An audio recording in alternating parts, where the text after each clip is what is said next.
Welcome everyone, this is going to be Season 30 Survivor tier list. We have 5 tiers as usual. It's going to be Cheerleader and Friends as meta, and then niche solo ranker for, solo ranking only. Tie guarantee to an extent. I don't want his team comp dependent, of course, last but not least, play for fun. But let's move on towards the tier list then, shall we? Okay, let's see here. Lucky Guy will be play for fun once again. I do know that most people do believe Lucky Guy should be higher, but once again, in rank, you can never really be so sure about your teammates and honestly you yourself as a kiter. So why is Lucky Guy not higher or lower? Lucky Guy may work in a team comp, but even if Lucky Guy is in team comp, the moment that the Lucky Guy becomes first chase, not only is he vulnerable to the hunter, he also cannot contain the hunter. Now, I do understand that Lucky Guy can run while using his Lucky Parasol now, which is a fairly nice buff to pull distance early game, but even with that on mind, your items are kind of halved or even quartered. So let's say for an example, Mercy has 3 elbow pads, you only have 1. Perfumer has 3 perfume bottles, you only have 1. So like, and then, you may say, okay, Cordy's gun, but Cordy stuns Hunter 30% longer than any other survivor with a gun. So like, Lucky Guy in a nutshell with a gun is kind of a nerfed version of Coordinator as well.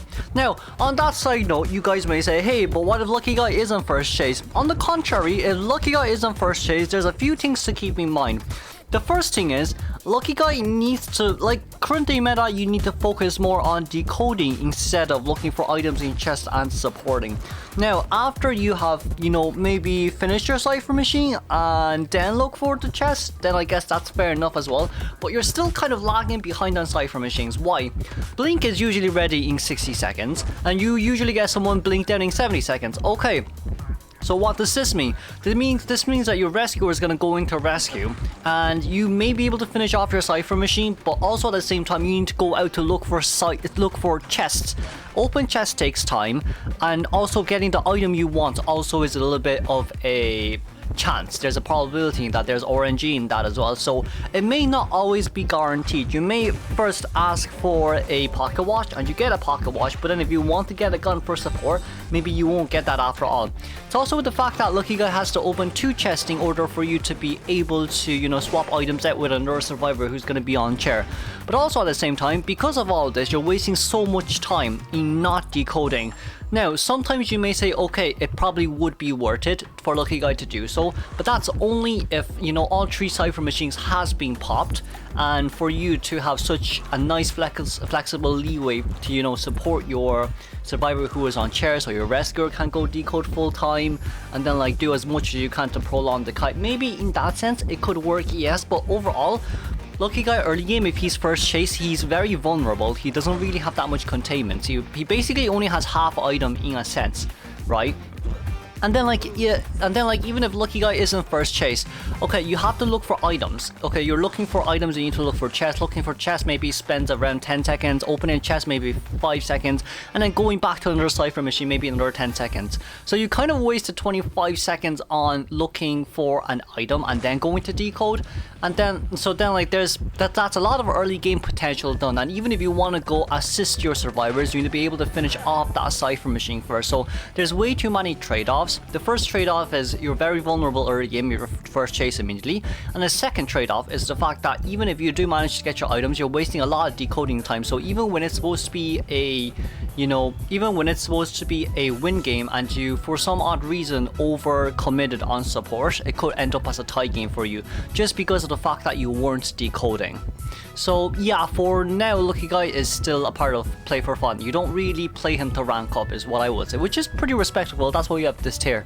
Now next will be Thief. Thief will be a part of the solo ranking tier. Now Thief is actually not too bad after his recent Thief is actually not too bad. Now his flashlight has quite a bit of range in which you can counter certain hunters, But also at the same time, you could say there are certain hunters that counter him, like Anne, like let's say, you know, there's like Anne, there's Wax Artist, you could even potentially say Undead, but these type of hunters are usually the ones that counter stun teams anyway, so I can't really use that as too much of a strong argument for Thief. But what does Thief have? Thief has a flashlight that has a huge range. Flashing the hunter for 1 second will nullify the hunter's uses, will negate the hunter's use of using their abilities, and stunning them for 2 seconds if they're facing the flashlight, then it means that they won't be able to they will be stunned by you. That's kind of like the gist of it, which is why for Thief, a lot of times when we're against single hit hunters or hunters that basically can't counter stun, it's really hard for you to be chasing Thief unless the Thief makes quite a bit of a mistake, like not pulling distance early game. But also at the same time, you could potentially say that, you know, the hunters can just moonwalk and then charge attack hit you. In a sense, you could say that would work, but under the condition that when Thief has such a long range, like Thief's range is really long in this sense as well, right? So like even if you're able to moonwalk for 1 second and you're gonna charge attack hit, that may not mean that you're gonna be able to hit Thief anyway. Now, if you have a long attack animation, like maybe Naiad, maybe Reptilian, okay, fair enough, since these type of hunters have long attack range as well when they use your charge attack hit. But then like sometimes even for Thief, they can just flywheel your charge attack hit and then flash you again. So then like when you're recovering from your charge attack hit, it's like 1 second, 1.5 second, 1 to 1.5 second. So that kind of nullifies a lot of your, you know, charge attack hit is very, how do I say? It depends. It really depends on what type of hunter you're playing, because it may not always work. And even if you do try to do that, if it doesn't work, you're gonna suffer a lot as the hunter, which is why this is so good for Thief.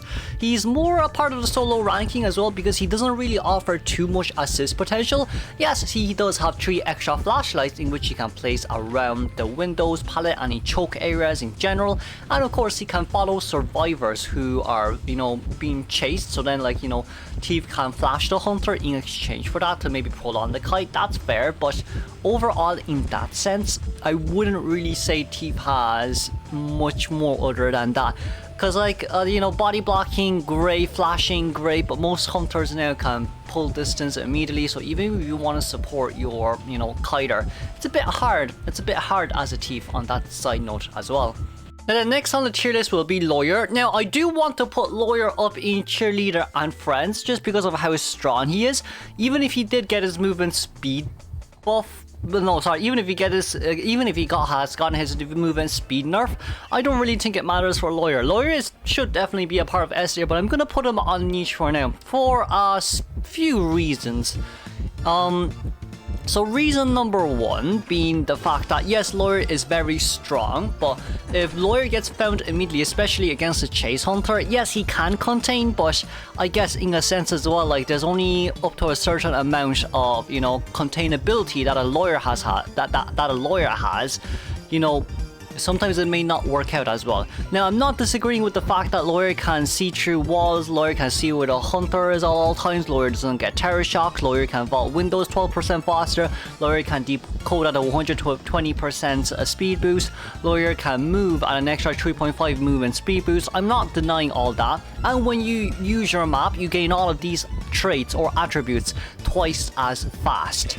So we're not going to deny all that this is one thing for sure very scary about Lawyer, but also I just guess another thing about Lawyer is the fact that if you're able to find him, he is still a moving survivor that doesn't have items to contain with. Yes, his decode is strong, his containment is relatively strong as well, but you know that's kind of what decoders do, which is why he's on top of most decoders. But on that sense too, really, there's so many things you need to think about. There's really just so many things that you need to, you know, think about when chasing a Lawyer. Can I realistically speaking really, you know, mind game him? No, you can't. Then what should I do? Then I should just use my abilities as early on in the game as possible to find him, see where he is, so he doesn't hide from me. So then, like, I can have a relatively easier chase compared to the usual. Now, because Lawyer doesn't get terror shock, they definitely are a little bit bit bolder when it comes to vaulting with those on palette, and of course Lawyer with the veteran speed boost, 2% extra movement speed boost right after getting hit. That is 100% annoying, but you know, current day meta, it's really about chase hunters. You have Lawyer, no sorry, you have Night Watch, you have Opera, you have Nayid and Geisha, BQ, Lizard, Undead, etc, etc. So there's just, you know, things like that that can counter Lawyer, and of course there are hunters that definitely can, you know, catch up towards where Lawyer spawns immediately and then go find him for that immediate chase, which is why I'm deciding not to actually put Lawyer on Cheerleaders and Friends for this patch, you know. Even though I still do hate him, he is a really strong character. I would put him between Cheerleader and Friends at niche, but he's very high niche for me right now. Maybe S- tier, but very, very, very high niche. The next on tier list will be Doctor. Doctor is a part of Play for Fun too. For Doctor in general, she just have a syringe, so she's very similar to Lucky Guy, but with no items at all. Yes, she can heal herself, and she doesn't get affected by impact, which is the healing debuff. But then, like, you know, her decoding is average, great. Her containment is very low because she doesn't really have anything to contain with except for maybe spamming pallets, which is why I wouldn't really put Doctor anywhere above than anything else. And she doesn't really have that much assist. Now for Doctor, people may say, okay, but Doctor can body block for the survivor, go to the side and heal, and, you know, come back body blocking again. In which I will rebuttal saying, you know, it's kind of hard for Doctor to do that, and there's a lot of reasons. Reason number one being the fact that if you really do decide to do that as Doctor, they may just change targets for you immediately. And then, like, realistically speaking, how long can you contain a half health right after you've gotten hit?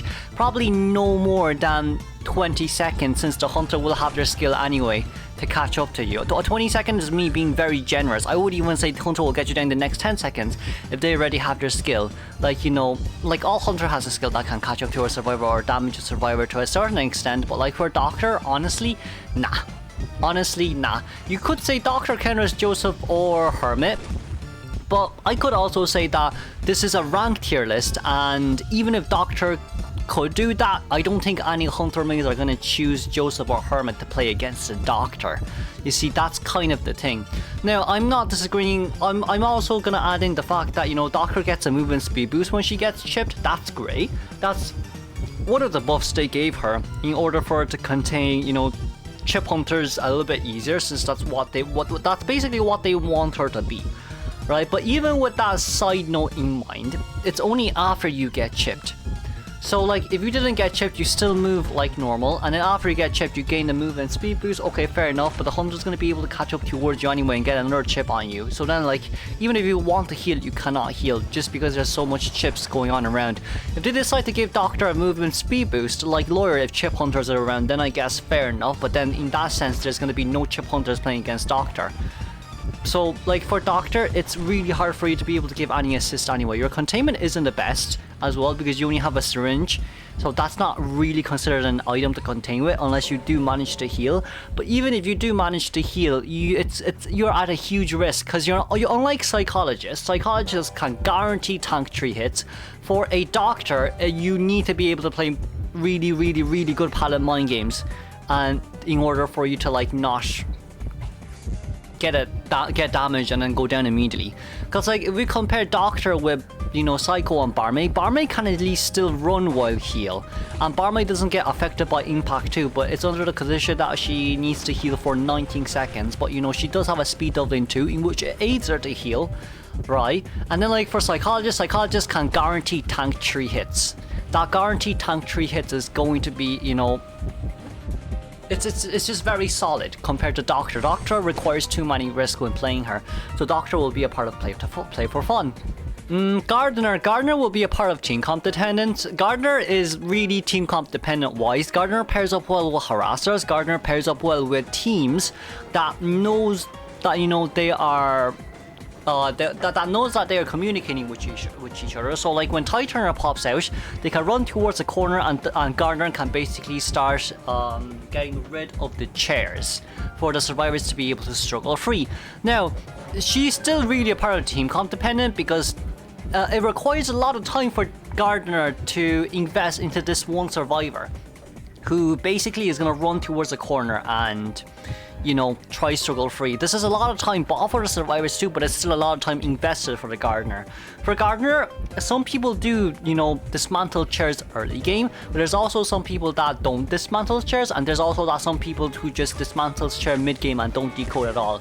So like, without taking all that into consideration, Doctor really only works best when you are, you know, in a team, when you can tell your survivors, okay, I'm gonna get rid of this chair here, I'm gonna get rid of this chair here, you can down here and try struggle free and it'll help you. Or your survivors can tell you, hey gardener, I'm going to down in this area, so could you please come this area and help me, you know, get rid of the chairs in this area too. Which in a sense you may say, okay, fair enough, that definitely could work, but with randoms it's just a bit harder. It's really hard for you to be able to do that. And then like when they did manage to get the chairs dismantled, are they gonna wait for you to down, or are they gonna stay near the chair just in case you down, and then like they can come harass for a little bit? That's also another issue on communication side, especially when playing gardener. Now gardener's containment in rank, it's not bad. I would say it's pretty good. She doesn't have much to contain with except for her bubble, but she can guarantee you a 60-second kite, is what I would say. Because Gardener's bubble, Gardener's shield, has a 50-second duration early game, and then after 20 seconds she can generate a shield. For Gardener's shield, you can stand still for 1.7 seconds, and if you get interrupted during that 1.7 seconds, the remaining 0.3 seconds will be used to carry on towards the next activation of the bubble.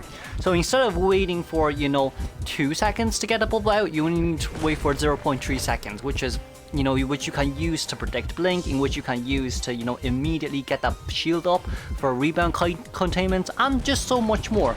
But of course, you only do this as gardener.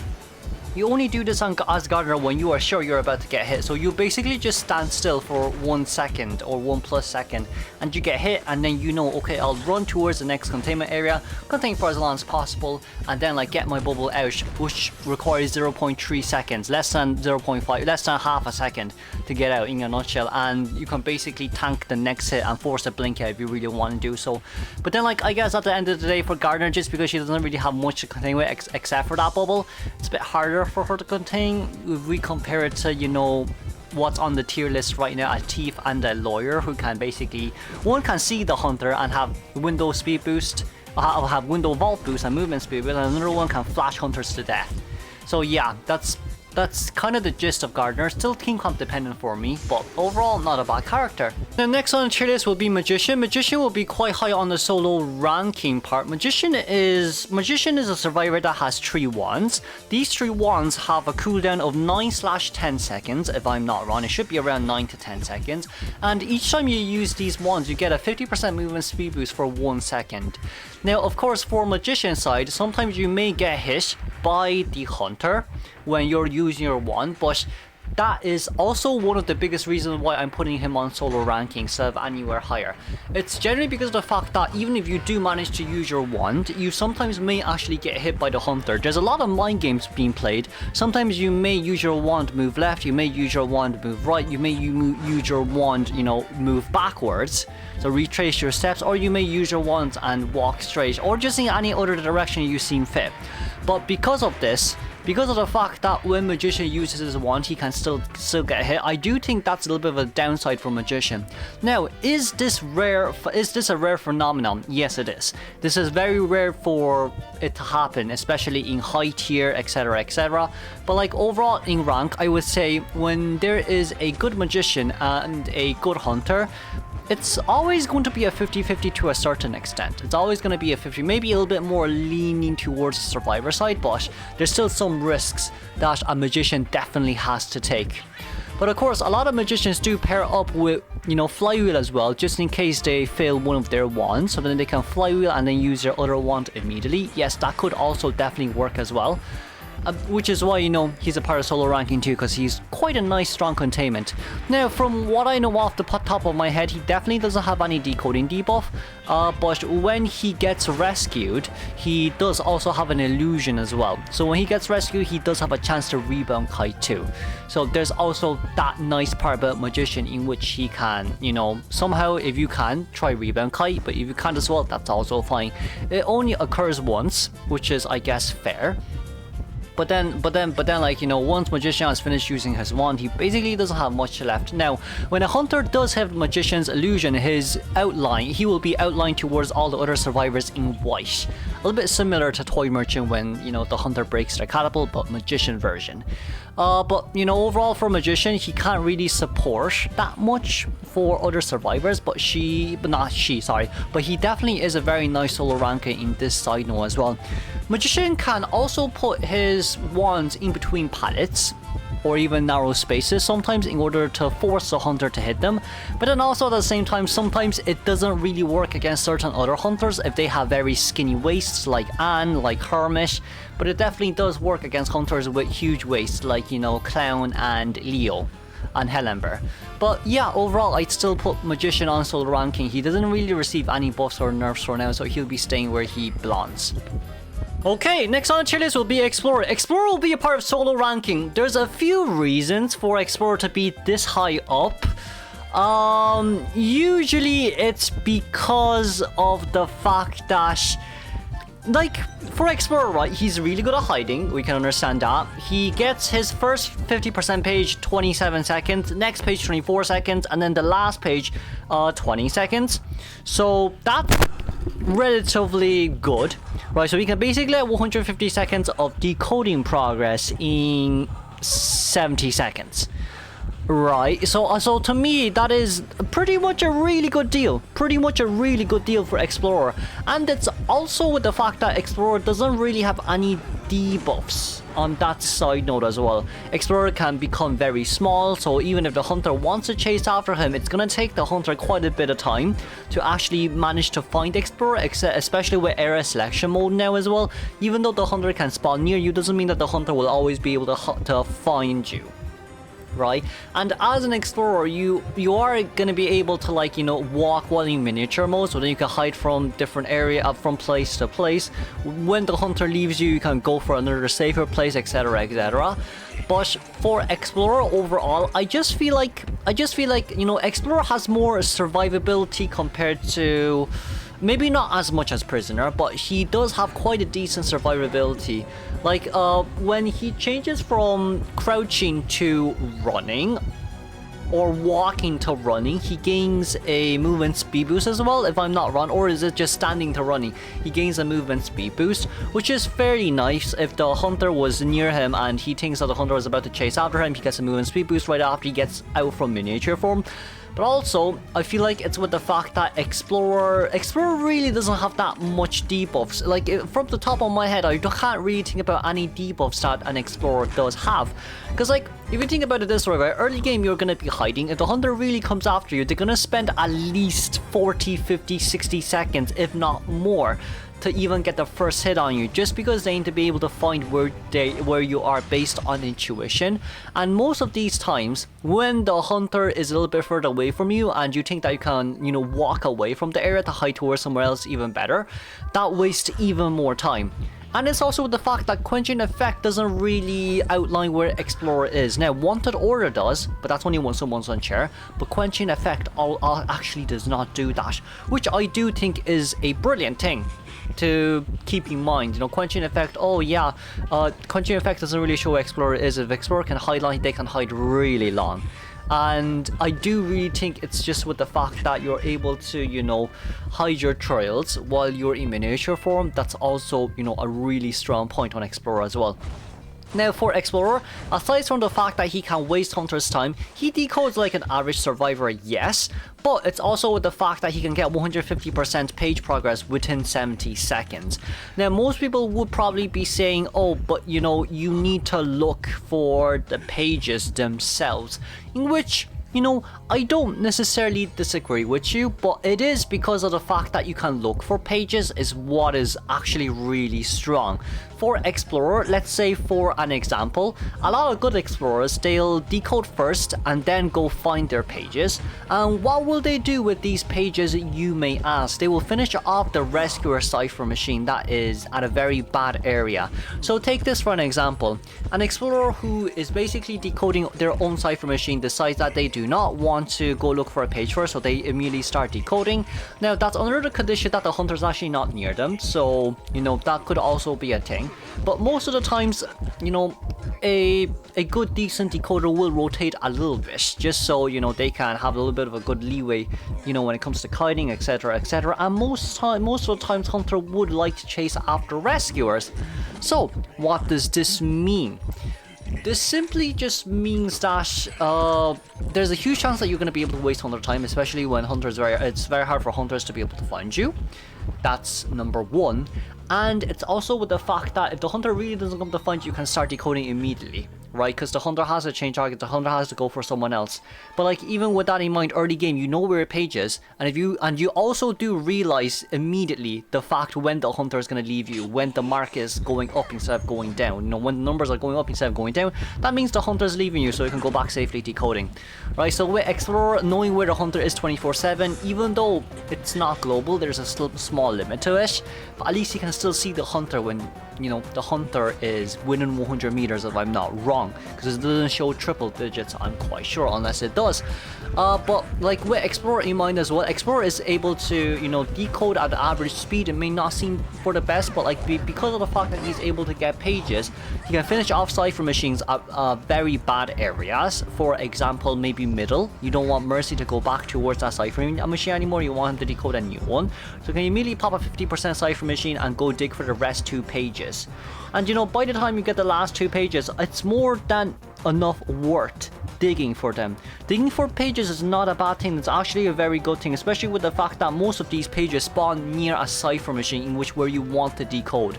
So like even with the fact that you need to take 27 seconds to get the first page, you're near a cipher machine. It's not like you're like, you know, in the middle of nowhere where you can't even see a cipher. Pages spawn near cipher machines. That's a good thing about pages, right? And and it's just so convenient as well, being able to pop off a cipher machine immediately, like being able to pop off your rescuer cipher machine so that I can go decode something else, or even just being able to pop off a cipher machine that a hunter has cheered near towards. For an explorer being able to do that, that's a really good thing, especially with the fact that the hunter is trying to camp the last cipher machine, in which most of them really does. For you, an explorer, just go into miniature form, get your 100% you know, page progress, and then pop one cipher machine immediately. So for explorer, he's really a part of solo ranking for me. He has moved up from tie guarantee to solo ranking within the last 2 seasons. It's also because of the fact that, you know, some of the decoders aren't really worth it as much anymore, but you know, yeah, really a part of solo ranking for me. And the next on the Cheerleader will be Mercenary. Mercenary will be part of Priestess and Friends. I don't really need to explain Merc much, but we definitely could talk about his nerf as well. For Mercenary's nerf, his mini tie turner went down from 15 seconds to 8 seconds. Now, on that side note, a lot of survivors thought that he would basically move down from the rescuer tier, in which, you know, he really didn't at all, because 8 seconds is still 8 seconds. The whole reason why NetEase decides to nerf this is genuinely just because of the fact that gates take 18 seconds to open. Mercenary has a 30-second mini tie turner, big tie turner, when he gets a detention hit. That's an issue, right? Which is why now NetEase decides to half it, to give it to 8 seconds per each hit instead. So now when Merc tanks a detention hit, it's 16 seconds to 16 seconds mini tie turner and 18 seconds to open the gate. So there's still, you know, some time there for Mercy to not be able to open the gate as well. But like overall, does this mini tie turner affect Mercenary's containment? Yes, it does, but Mercenary also does have 3 elbow pads instead. So even with this mini nerf, it shouldn't affect Mercenary's containment too much. You may say, oh, Mercenary is going to be able to buy less time now because they've reduced, you know, an extra 8 seconds from his mini tie turner per each hit. Well, yes, 8 seconds, but also at the same time, Mercy sits on chair for 20% longer. So if you're really a first chase as Mercenary, that should be an advantage point to use survivors, whether you want to sell or not. He does sit on chair for 20% extra time, so that's like an extra 6 seconds on chair. So you know, there's honestly that for you. But also at the same time, for Mercenary as well, he's still able to tank a detention hit, so even if he gets terror shocked, he can still perform basic rescue on chair. So he's still very strong rescuer right now. Very strong rescuer. I genuinely don't think anyone can be compared to him when it comes to rescuing, when it comes to traversing across the map, and when it comes to just containment overall as a rescuer. So Mercy will still definitely be part of Cheerleader and Friends. No more, no less. Priestess will be a part of Cheerleader and Friends as well. You know, overall for Priestess, I would say it doesn't really... She's still a very huge ban potential in rank. The only one that she counters is Opera Singer and the Wheel. No, the only one that counters her is Opera Singer and the Wheel, I guess, but you're not going to see Opera Singer ever in rank, so she's still going to be a part of Cheerleader and Friends here. For Priestess, she has 2 portals initially early game. She gets a long portal 20 seconds or 30 seconds in towards the game, and then she gets her third portal around 40 seconds in towards the game. So that's great on Priestess. Priestess, she can provide support, assistance for survivors, whether it's during mid-Kai or whether it's during rebound Kai, or it's just trying to, you know, rotate towards a better area to contain with, or whether you want to take the long portal and then the hunter hits your long portal form and then the Priestess can heal you up immediately, because Priestess also has a 10% healing speed increase time when it comes to healing other survivors, and I'm quite sure she does have an innate trait that allows survivors to heal a bit faster, to heal 5% faster, similar to Doctor. Now I quite sure I am right, but I also could be wrong. But overall for Priestess, she's a very strong support, whether it's mid-Kai harass, whether it's chair rescue, or whether it's, you know, just the bog basics trying to rebound Kai, so help survivor rebound Kai, or just solo containment herself, because she can definitely use her portals to do very good portals to stun the hunters for a little bit of a longer duration, and you know, in between pallets maybe to stun the hunter that way too. But overall for Priestess, it's still very good. Still a very good character. The only debuff she has is a 10% vault debuff, if I'm not wrong, since she's not physical weak. I forgot what that trait is called. It's probably haughty, but I think that's for Doctor only. But yeah, Priestess does have a 10% vaulting debuff, and that's about it. She heals fast. She has a 10% healing buff, and she gives Survivor a 5% healing buff. She has 2 portals in which it allows her to contain and stun the hunter, to traverse maps even further, and to contain even longer. And of course, she also does have a long portal as well, in which survivors can... She can globally use this long portal to go towards the next nearby survivor who's injured or who's ever not injured, but of course traverse around the map globally. But usually when survivors are injured and the hunter lost them, Priestess will long portal to them, and then the survivors will take the long portals and get healed immediately by the Priestess. So there's also that side note as well.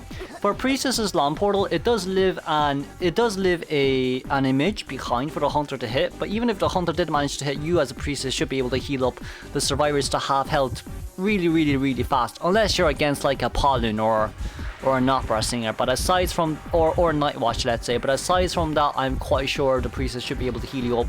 But even if the Priestess doesn't heal you up, you're wasting quite a lot of Hunter's time and energy and resources, and you're able to catch up towards this one survivor that they just downed. So yeah, Priestess will be a part of Cheerleader and Friends. Next on the list will be Coordinator. Coordinator will also be a part of solo ranking as well. Some people may put Cordy a little bit below. I would put Cordy in solo ranking. Now I do understand that, you know, excitement does counter her, but if there's only one harasser on the team, I don't think that excitement is gonna do much when it comes to, you know, after you sell a Cordy and a survivor basically doesn't have the hunter basically doesn't have anything to use anymore until the next, you know, trump card that comes out, which basically either forces the hunter to change to a teleport or blink. But overall for Cordy has a movement speed boost when she's near a window or, you know, pallet, and then she also has a vault boost as well.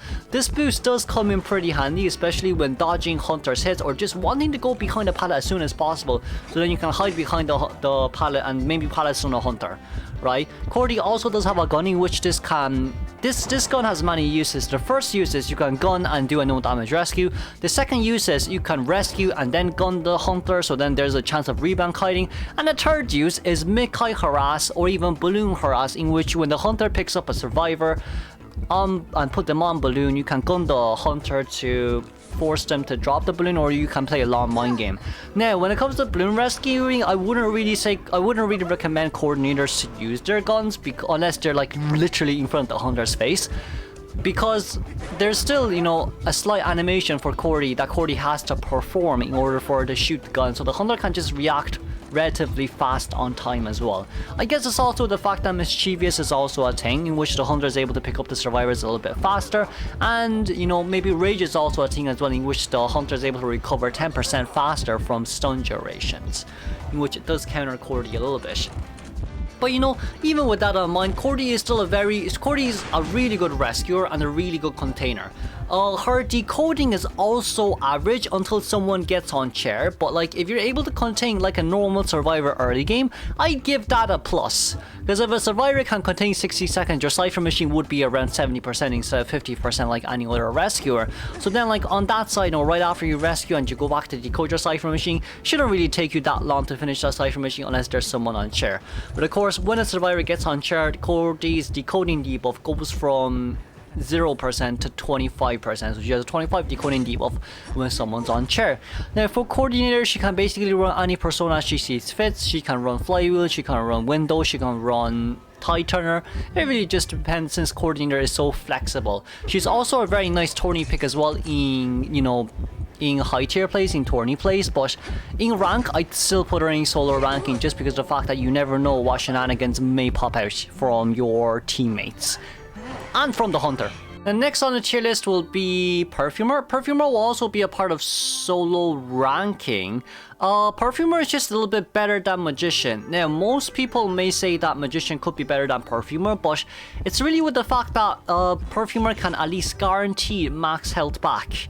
Especially with the fact that Perfumer has only 9-second cooldown on her perfume. She can pull distance with perfume even if she fails, and then, you know, drop a pallet or vault over a well, no, maybe not vault over a window or vault over anything in general, because you don't want anything bad to happen, but like jump over a pallet, jump over a window. You're not, depending on if you're gonna perfume back or not, you can take them without a speed boost, or you can still have flywheel, but then, like, you know, Hunter still needs to take time to catch up towards you. Hunter still does need time to break a pallet or even vault over windows. So like that 9-second, even if you fail a perfume, it's really hard for you to, let's say, mess up bad, because, you know, 9 seconds for an item is a little bit similar to Magician, but at least, you know, Perfumer can guarantee health regeneration when she gets hit, when she uses the perfume, of course.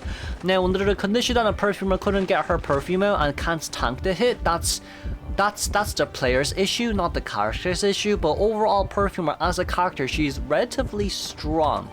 Now, her debuffs is really just when she fails calibration, she suffers 3 times more backlash, let's say. But usually Perfumers don't really, you know, when you're decoding, you usually don't fail calibration unless you want to see where the hunter is. But of course, with the current newer, you know, survivor personas, the bell persona being able to see where hunter is after they leave a target, not all survivor is required to actually fail calibration now, just in order to see where the hunter is too, you know. So like overall for for Perfumer, you can run Perfumer with window speed boost if you really wish to do so yourself, just to pull more distance if you ever think you'll fail perfume. But most of the times we will like to run Perfumer with flywheel, because Perfumer with flywheel just works out so well, especially with the fact that if she actually fails the perfume, flywheel can at least guarantee an extra 2 to 3 second containment. And you know, with the fact that your perfume is 9-second cooldown, 2 to 3 seconds means that your perfumer is by technicality 6 seconds for 1 turn. Right, and when a perfumer is able to use all their perfumes, you know, it basically means it's in either a tie or a win game for the survivors. Unless, you know, maybe the rescue mess up, maybe mid to end game messes up, but of course it's definitely not the perfumer's fault on that side note as well. So yeah, Perfumer doesn't really have that many debuffs except for that calibration debuff, I'm quite sure. So, you know, Unless, does she have a healing debuff? I don't think she has a healing debuff, unless that's on Entomologist. But you know, sure, look, we'll see how it goes. She probably does have a healing debuff. She does have a healing debuff. Oh yeah, she does have a healing debuff, but like, you know, if she's first chase, it doesn't matter. If she can use her perfumes properly, it really doesn't matter. But yeah, Perfumer is going to be a part of solo ranking. Now, next on the tier list will be Cowboy. Cowboy is going to be on top of niche here. I'm not going to put Cowboy on S tier just yet with Cheerleader and Friends, because I don't want to get jumped on by people. Some people still do believe that Cowboy's adjustment was a nerf. We aren't really going to go in depth with that just because I already made a video on it and I don't want to keep talking about it because it's going to get really annoying for me. But for Cowboy, he's definitely on the high side of niche. Now, why is Cowboy on the high side of niche? Cowboy works, honestly, Cowboy works well in solo rank. He's better than a solo ranker. Now, they've improved his lasso functionalities, let's say, when it comes to palettes windows. He also gains a mini, you know, movement speed boost when, you know, lassoing hunters, palettes, cipher machines, etc, any objects he can lasso. But it's also with the fact that Cowboy is a really good harasser now. Back then, before Cowboy's nerf, when a survivor downs near a chair, he cannot lasso, and the hunter has so many ways to play mind games with the Cowboy in order for them to not be able to lasso. Back then, Cowboy had to charge 2 seconds before he can balloon rescue, but now he doesn't have to do so anymore. But of course, what most people will know, that there's always a catch to this. And what is the catch? The catch is the fact that the survivors will still be incapped, will still be in an incapped stage because of this. Now, each time as Cowboy lassos a survivor off balloon, it consumes 35% energy. And of course, it may seem like most of the time you're only able to lasso the survivors 3 times at max, but 3 times is really more than enough to waste so much time. Because you have to think about it this way.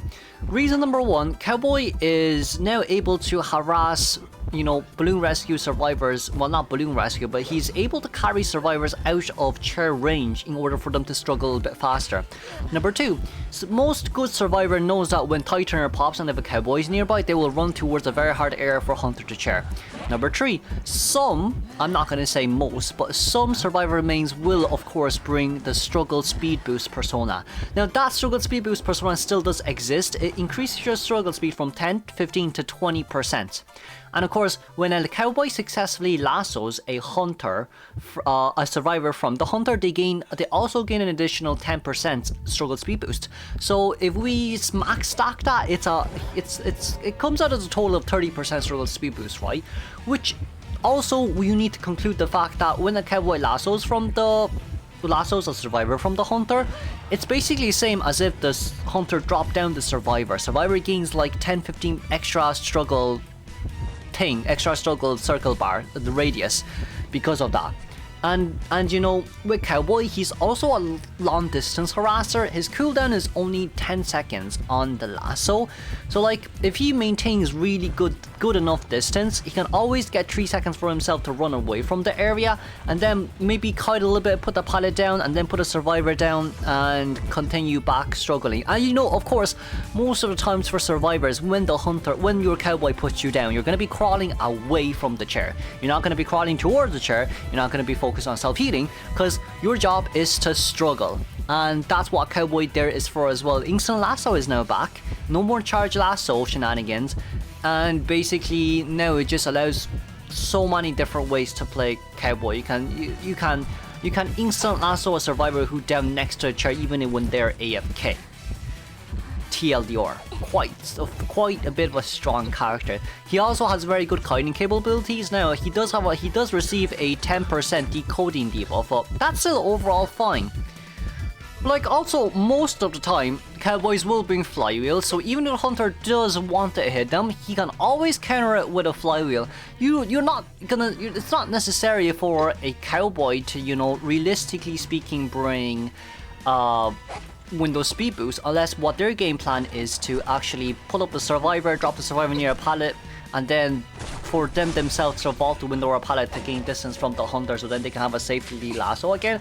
But you know, most Cowboy mains do bring bring flywheel, because like they're able to lasso a pallet, or a Cypher machine and gain a mini movement speed boost, so they're able to pull distance and then gain 50% movement speed boost for 1/2 seconds, and that only consumes 15% lasso if I'm not wrong. So how many in total can you do?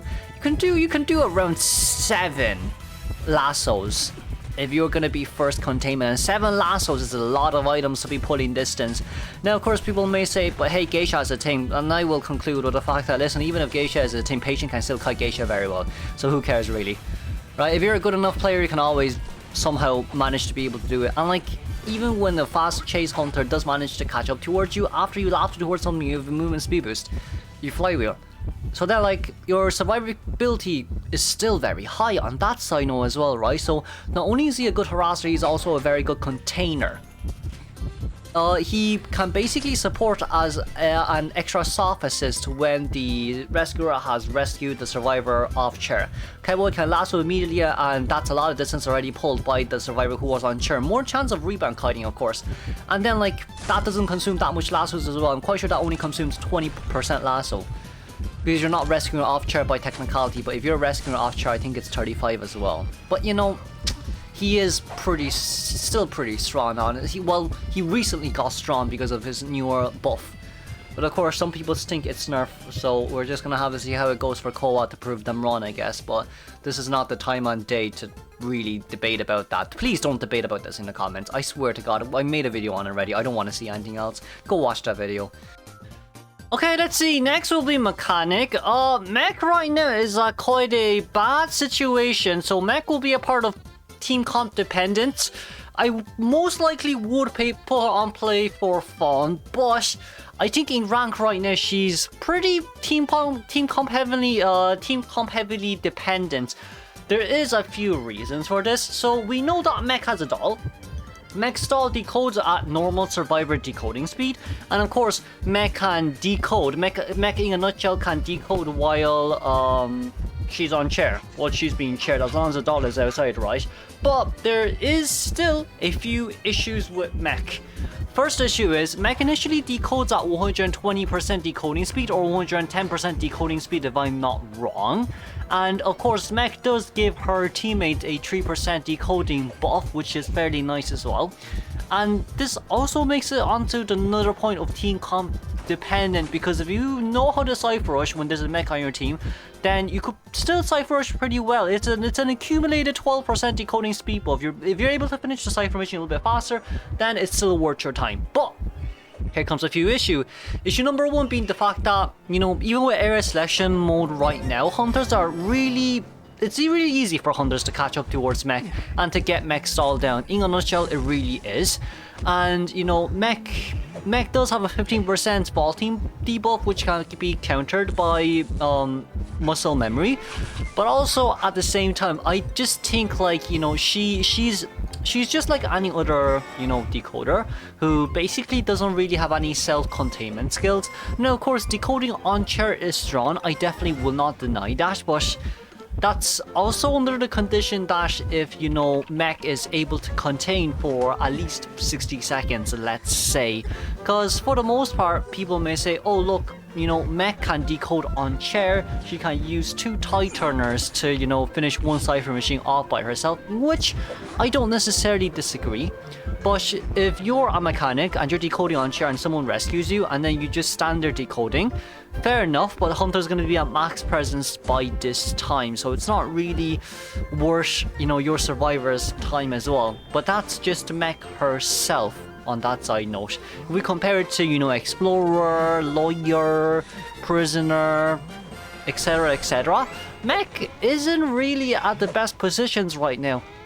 She really isn't just at the best positions right now. Now, I wouldn't put her on the last tier because she can still decode on chair. She does still have those Cypher Rush potentials, but most games you will be seeing a Mech deploying it all down, rushing towards somewhere else, and then start decoding, which means that Mech doesn't really have early game decoding potential. And of course, if her teammates get hit, then Mech will receive a 30% decoding debuff if I'm not wrong, which I do think it stacks up to 60% when 2 survivors are injured. That is another issue as well when you're playing Mech, is can your teammate kite is another great question too. because early game you definitely have to rotate. You have to rotate away from that doll of yours, or else you're just gonna get the hunter free presence if that's the case. So then like when you're playing mechanic, you need to be like, okay, am I gonna be able to kite, or is my teammates at least gonna be able to not take a hit within the first 40 seconds of the game? Those are the biggest questions you need to answer yourself when you're playing mech. Now, let's say you did manage to go towards a cipher machine and you use the doll to decode. That's great. The doll's decoding speed is at 30% right now on the cipher machine, and you just started decoding, no problem at all. But you know, usually usually during that time, someone would have already gotten hit, especially in low tiers.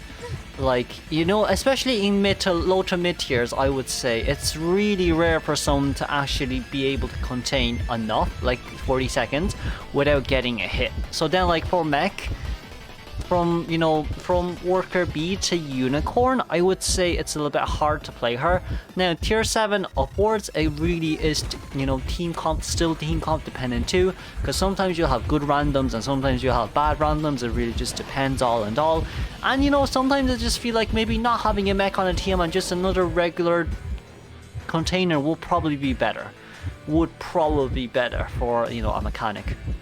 But of course, we can't also forget that mech consumes her controllers faster when she's decoding on chair as well. So there's also that little side note that we need to keep in mind as well. But yeah, for now, mech isn't really at the best, you know, place for meta-wise in rank, of course. But you know, a few seasons back, I guess you could say that she was a part of Cheerleaders and Friends, but for now she has moved down significantly. Few reasons due to the fact that a lot of other, you know, decoders have been buffed, and it's just that she did receive her nerfs, which were definitely worthy nerfs. She definitely needed those, but you know, not really good in current day meta unless you're playing a 4-man team. Now next on the tier list will be Forward. Forward will be a part of probably niche, he's probably back to Cheerleaders and Friends for now. There's quite a few reasons for it. And the few reasons is really just because you get the ban off our singer 24/7 every game, so I would say Forward is still pretty strong, is what I would like to say. But you know what, that's going to be a lie. We're going to move forward back to niche.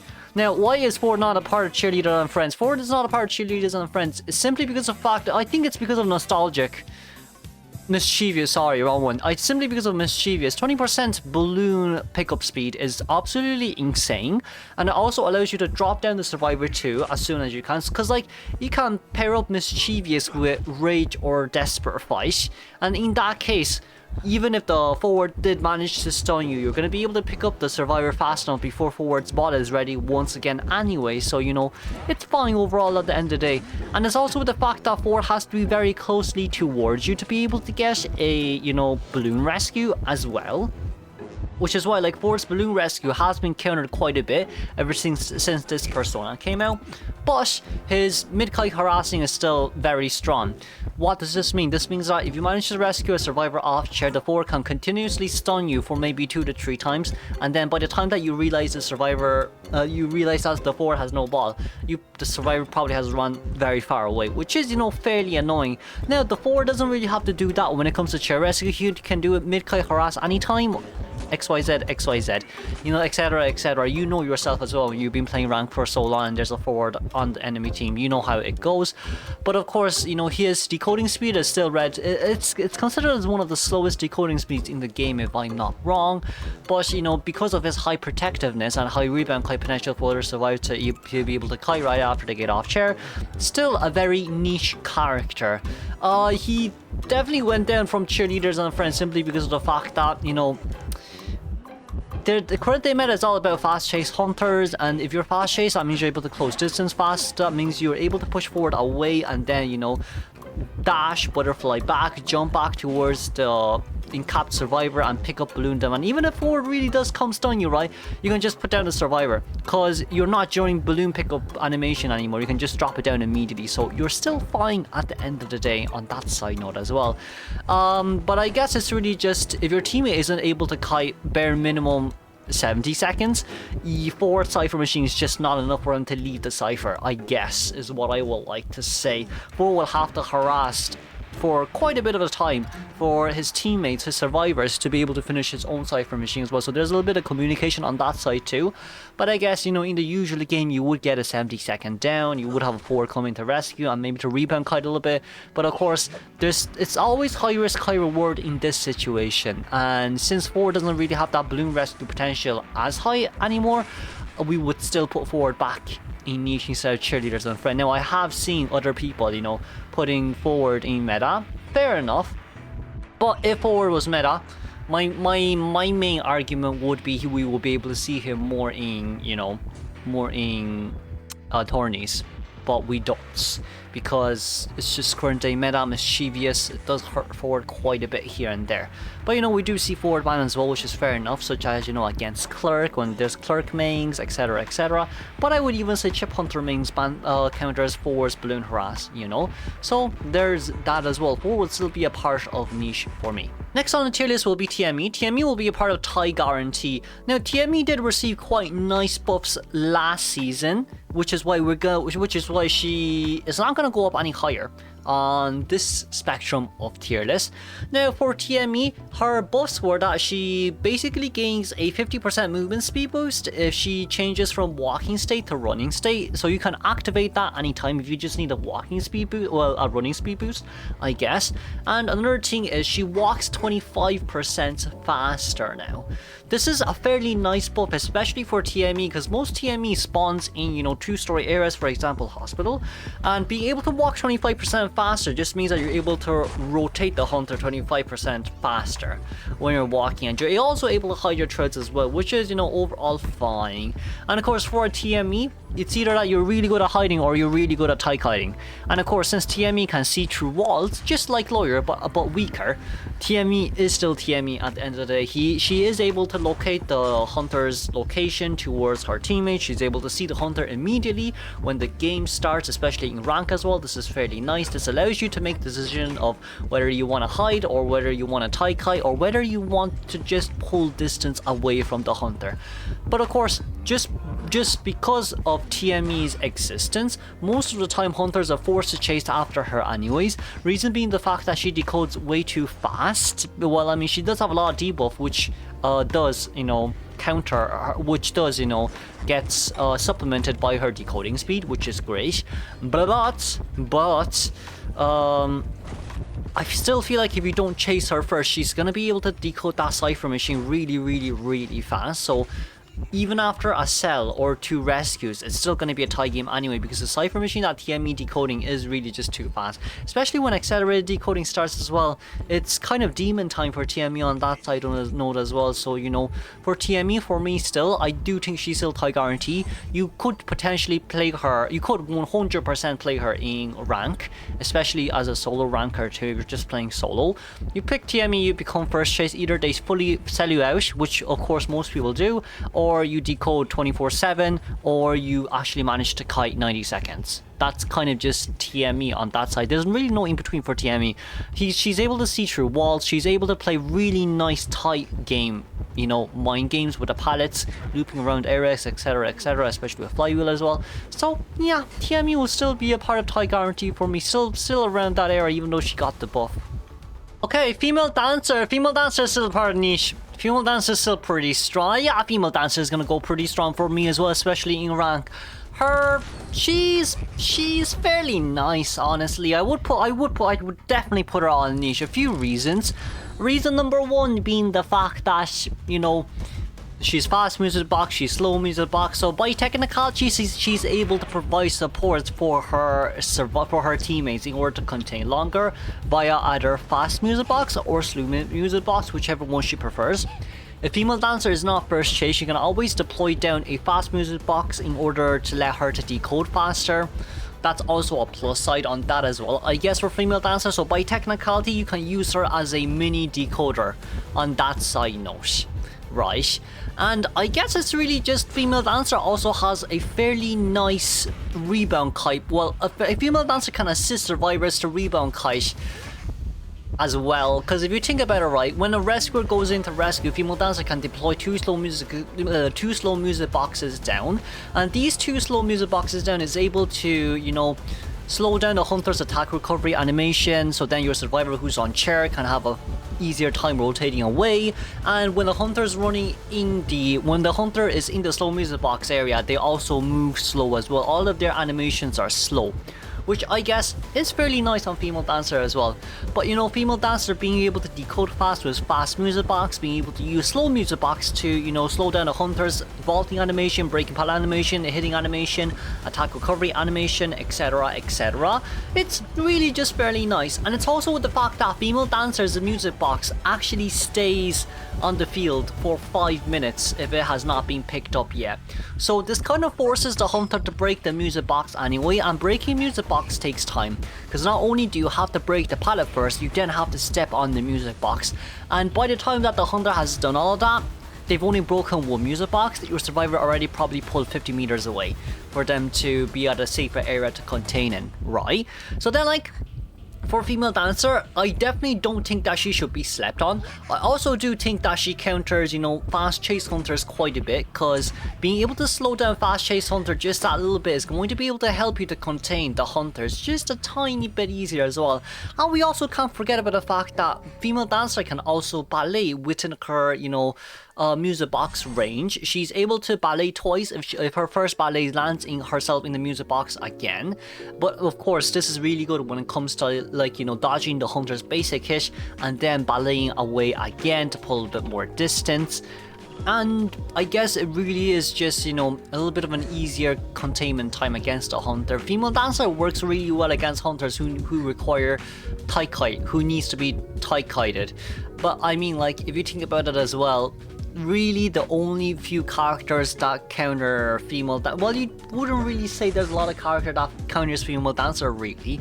You could say chip hunters, but also not chip hunters, because just with slow music box down, the chip hunters will take a considerably long time to get rid of the palette and the music box. But of course, by the time that has finished, Female Dancer is already so far away. You can't really tight kite a chip hunter as well when there's slow music box, or even just fast music box, being able to move a little bit faster to dodge the, you know, statues, chips, bombs, walls easier. I say for Female Dancer, she does have, you know, double play. It's like a double play potential on that side note as well. She is definitely quite strong as a solo character if you want to play in rank. I definitely will not sleep on Female Dancer for that as well. But you know, just as we've said before, fast decoding speed if she's not first chase, guarantees 60-second containment because she can deploy 3 music boxes down, so each music box is a pallet down as well. So that simply just means that if you have 3 slow music boxes down, it's at least guarantee a 20-second kite per each music box, because not only does the hunter have to break the music box, they also have to catch up to you as well. So you know, on that side note, I would say Female Dancer is still a part of niche. There really isn't any other character that tops up Female Dancer when it comes to, you know, like, just she can support when she's not there because she can just deploy music boxes down and it kind of forces the hunter to break them anyways. And you know, if she isn't first chase, she can give herself a little bit of a decoding speed buff because of her fast music box. Now, we definitely can't disagree with the fact that Female Dancer also gains a 50% movement speed boost when she drops down from a 2-story area, or even just when she drops down from a vertical area. That by itself allows Female Dancer to actually not bring window speed boost, knee-jerk reflex on some maps, and allows her to bring, you know, flywheel instead. So then, like, when she's containing hunters within slow music box areas, if the hunter is near her and the hunter decides to hit, she can just flywheel it and maybe loop the hunter around one more time, because, you know, slow music box, we all know how much of a menace it is if we don't break it. But yeah, that's that for Female Dancer. And next is going to be Seer. Seer is going to be a part of Cheerleaders and Friends as well. I don't necessarily think that I have to explain so much on Seer, but of course Seer definitely recently got a nerf. We need to talk about that as well. Seer's nerf is that whenever he gives an owl towards another teammate, the hunter gains a 30% attack recovery speed boost. Now, this may seem bad, but also at the same time, I think it's not that much of a bad nerf. Two reasons. Reason number one being the fact that, you know, Wax Artist can actually counter Seer now. You can actually play Wax Artist against Seer, and you don't need to first chase Seer, because when you hit a when you get Survivor stunned with 100% Wax and hit the Survivor, if the Owl is out, then Wax Artist can basically attack recovery. It takes attack recovery for 2 seconds, so then you can hit again immediately. So, like, you know, Wax Artist versus Seer, that's definitely one of the biggest counters, that's for sure. You know, but it's only Wax Artist. It is still only Wax Artist on that side note as well. It is still only Wax Artist. You being able to tank an extra hit against any type of hunter, whether it's during the first 60-second kite or whether it's during a rebound kite potential, these type of situations, being able just to tank one extra hit does really bring you a long way.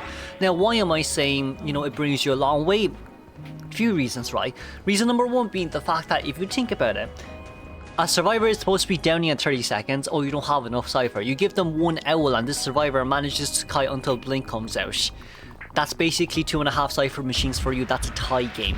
That's why Seer is still so strong. Even though, yes, the attack recovery speed is 30%, but being able to tank that extra hit will always give you that, you know, it's just, Seer is just a character that allows you to, you know, recover from your Survivor's mistakes. And it's not like you have to look at the Survivor at all times. If the Survivor pings help me, you look at them immediately and give them an Owl. But of course, if the Survivor doesn't ping help me, that's kind of their own issue there as well. I guess that's just more of tier dependent thing, but the higher you go throughout the tier, the more you realize, oh, I bring Flywheel with Seer, I can tie kite the hunter, I can get another Owl immediately. Those are just, you know, the few charms about playing Seer. Since Flywheel came out, okay, if there wasn't a Flywheel, I will probably put Seer on niche, because it's going to be harder for Seer to get Flywheel. But, you know, with Seer being out for so long now, and, you know, even with the new hunters coming out, Seer is still going to be able to tie kite these new hunters anyway. You can tie kite Night Watch, you can tie kite, maybe not Opera Singer, but, you know, like, still being able to tank an extra hit against an Opera Singer is good, and being able to help your Survivors to tank an extra hit against an Opera Singer is still definitely very good. But I mean, I'm not going to disagree with the fact that Seer is going to be in danger for the rest of the game afterwards, but, you know, still being able to tank that extra hit is, genuinely speaking, great. I'm not disregarding the 30% attack recovery boost that the hunter gets after hitting the Owl if you body block for a teammate, but, you know, it still allows you to recover from your team. It still allows your teammate to recover from their mistake. Instead of downing at 30 seconds, you're going to down at 60 seconds. It's just a much better alternative on that side note as well, right? And it also allows you to rebound kite as well if you're planning to give Owl for when they get rescued before half. It's also a huge potential on that side note as well. Being able to, just by, you know, 10, 20, 30 seconds extra decoding time really helps you out a lot throughout this game. So Seer is still going to be a part of Cheerleader and friends. Okay, next is going to be Embalmer. Embalmer is still going to be a part of tie guarantee. Embalmer didn't really receive any buffs or nerfs, but of course I have, you know, it's been 2 seasons since I made a tier list on Survivors, and of course I have also been reading the comments. Now, most of the people in the comments are saying that, you know, Embalmer is really strong, she should be a part of solo ranker, he definitely should be a little bit higher on the tier list, because, you know, Embalmer 1 coffin, you're able to make a tie into 3-man, and, you know, you're able to, you know, force the hunter to use teleport, so then, like, they have to catch up with whoever you coffin. Meanwhile, I don't disagree with all this. It's really team comp dependent. These situations are way too team comp dependent, right?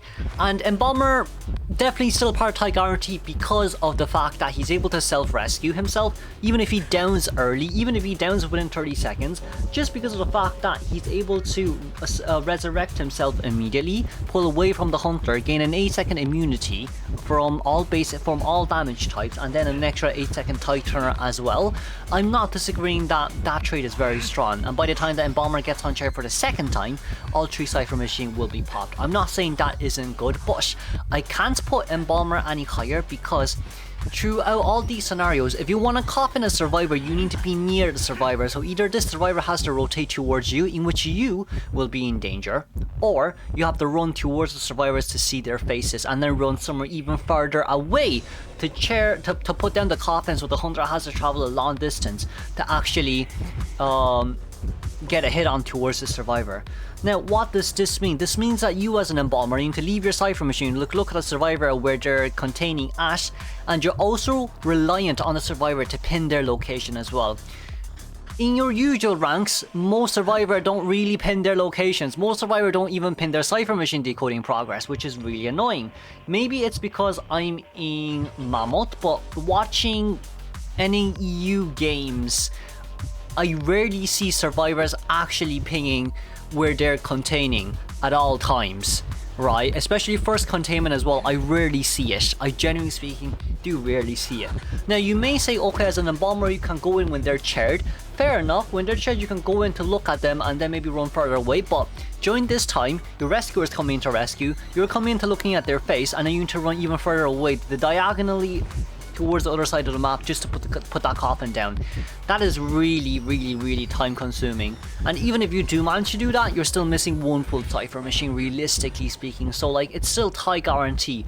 Unless you're in a 4-man team scenario, then I would say fair enough, definitely would be higher, but this is still a ranked tier list at the end of the day, not a tourney tier list, therefore I can't put Embalmer higher. I'm really sorry about that. It's just the fact that in rank it's way too unpredictable sometimes, and it's really just, you know, even if you can coffin other survivors, even if you can change it from a tie game to a win game, most hunters end game would have teleport. Most hunters end game, you know, would probably chase after Embalmer first if there's an Embalmer on the field, because you can get Embalmer down the fastest, right? And then it can still guarantee a tie in that sense as well, you know. So it really is, I really can't put Embalmer any higher. Now I'm not disagreeing with the fact that Embalmer is able to, you know, pop off 3 Cypher machine by the time he's on second chair, because he can self-rescue. That's fair, definitely a very strong trait. And you know, I don't pull videos out of Embalmer dying 30 seconds all the time. It's all from Happy Guy, Happy Buds video. Definitely credits to him as well. Thank you for uploading all of these.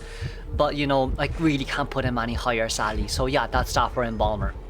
The next on the tier list will be Prospector. Prospector, you know, still a part of niche really. He didn't really receive any buffs or nerfs. He's kind of just where he belongs, I guess. You know, having... He has a magnet early game, a magnet and 66% of another magnet. So, you know, early game by technicality, he has 2 magnets to use against the hunter. For Prospector with flywheel definitely works very well, because you can flywheel, you can put down a magnet and then flywheel the hunter if they decide to hit you, and then during this flywheel time, the magnet basically doesn't get activated, and then you can push the hunter away. Or even if you want, you can flywheel towards the nearest, you know, wall or corner and then pull the hunter in. That also 100% works. You can definitely do that as, you know, as Prospector against hunters too. But I guess really just for prospectors have quite a... I mean, prospectors do have quite a tight calibration, so they're kind of always guaranteed golden calibration, perfect calibration, and that's how you know it as well. Prospector has Prospector has, you know, above average solo containment, but of course his rebound containment is still quite strong as well, because if he manages to sit on chair for, you know, 30, 40, 50 seconds, he's bound to have at least another magnet up and ready, running to go as well. But, you know, aside from Prospector's solo containment, let's talk about Prospector's rebound kite and harass potential. Prospector's harass potential is still pretty strong, but of course it's a little bit harder to do now, which I definitely don't disagree. For due to one of his traits, if there's a survivor within 15 meters or 12 meters, if I'm not wrong, hunters get stunned 50% less of the original duration. Now this may seem bad, but if you do it correctly, this buff by technicality means nothing. Let's take this for an example. Let's say that you are currently in factory and you're in middle, and the survivor is trying to run towards factory. You, as the prospector, you throw the magnet towards the hunter, you pull the hunter back towards middle while the survivor is running towards factory. The survivor is now 100%, the survivor is now definitely 12 meters away from the hunter and you, so therefore the hunter will still get their, you know, usual long ass stun anyways. Now, of course, if you decide to do, you know, very Taikai harass, then of course the stun will 100% be reduced by 50%. But, you know, if you're able to do it properly, then you're still gonna get the outcome a non-nerfed prospector is able to do. There may be counter arguments of Prospector, 6-second cooldown, not being able to spam magnets, in which I will probably say, listen, you don't need that 6-second cooldown by technicality means nothing to you. Reason being the fact that you can just throw the magnet down early on towards the hunter and then you go straight into cooldown anyways. Kind of a little bit similar to Cowboy. You basically just lasso and then your lasso immediately goes into cooldown. It's not like you have to put the survivor down from your elbow or your shoulder in order for the lasso to go onto cooldown. It goes on to cooldown immediately right after your lasso. So for Prospector as well, just throw the magnet in between a pallet or a window. It forces the hunter to take it anyways, and then like by the time you stun the hunter, your next magnet will probably be ready anyway, since it's only 6-second cooldown. But of course, Prospector still has balloon harass too, because even if there's survivors nearby, near Prospector, Prospector's trait, if you read it yourself, I'm quite sure it's the third external trait, it states that if you get a balloon rescue, the hunter will be stunned for 3.54 seconds every time. Every time, unless the hunter brings like rage or desperate fight, I guess, but they will be guaranteed a 3.54 second stun. I mean, I'm quite sure you definitely need to I don't think I need to fact check it because I read about it before, but it's at least a guaranteed 3-second stun, right? So for Prospector, very good solo containment, very good balloon harass, and still a very good I guess a very good rebound potential container, and still a very good decoder as well, because you can get golden calibrations a little bit easier, maybe a little bit false, but you know yourself. So yeah, that's that for Prospector. So on the tier list will be Enchantress. Enchantress will be on the very low end of solo ranking, really. A few reasons, right? If we look at all the survivors here, most of the good survivors have bare minimum items that can allow them to contain for 60 seconds. For Enchantress, it's a little bit more different. For Enchantress doesn't really have items early game, which is an issue. So Enchantress needs to slowly gain items as the game progresses, because she either needs to heal a survivor and the survivor gets hit, Enchantress gains a stack, or Enchantress has to contain. Okay, Enchantress has to contain, which I do think is one of the biggest issues as well. Enchantress's early game is basically just like a regular old lucky guy with no items, just a moving survivor. You're most likely going to be able to get a hit on towards Enchantress relatively early as well.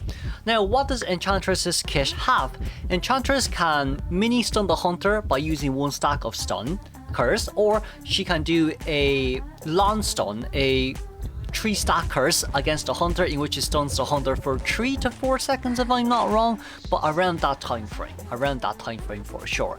Now, it's a little bit harder for you to be able to get 3 stacks on towards the hunter for sure, and even if you do manage to get 3 stacks on towards the hunter's always almost going to be able to blink you down immediately anyways, which is why she's very part of the low spectrums of solo ranking.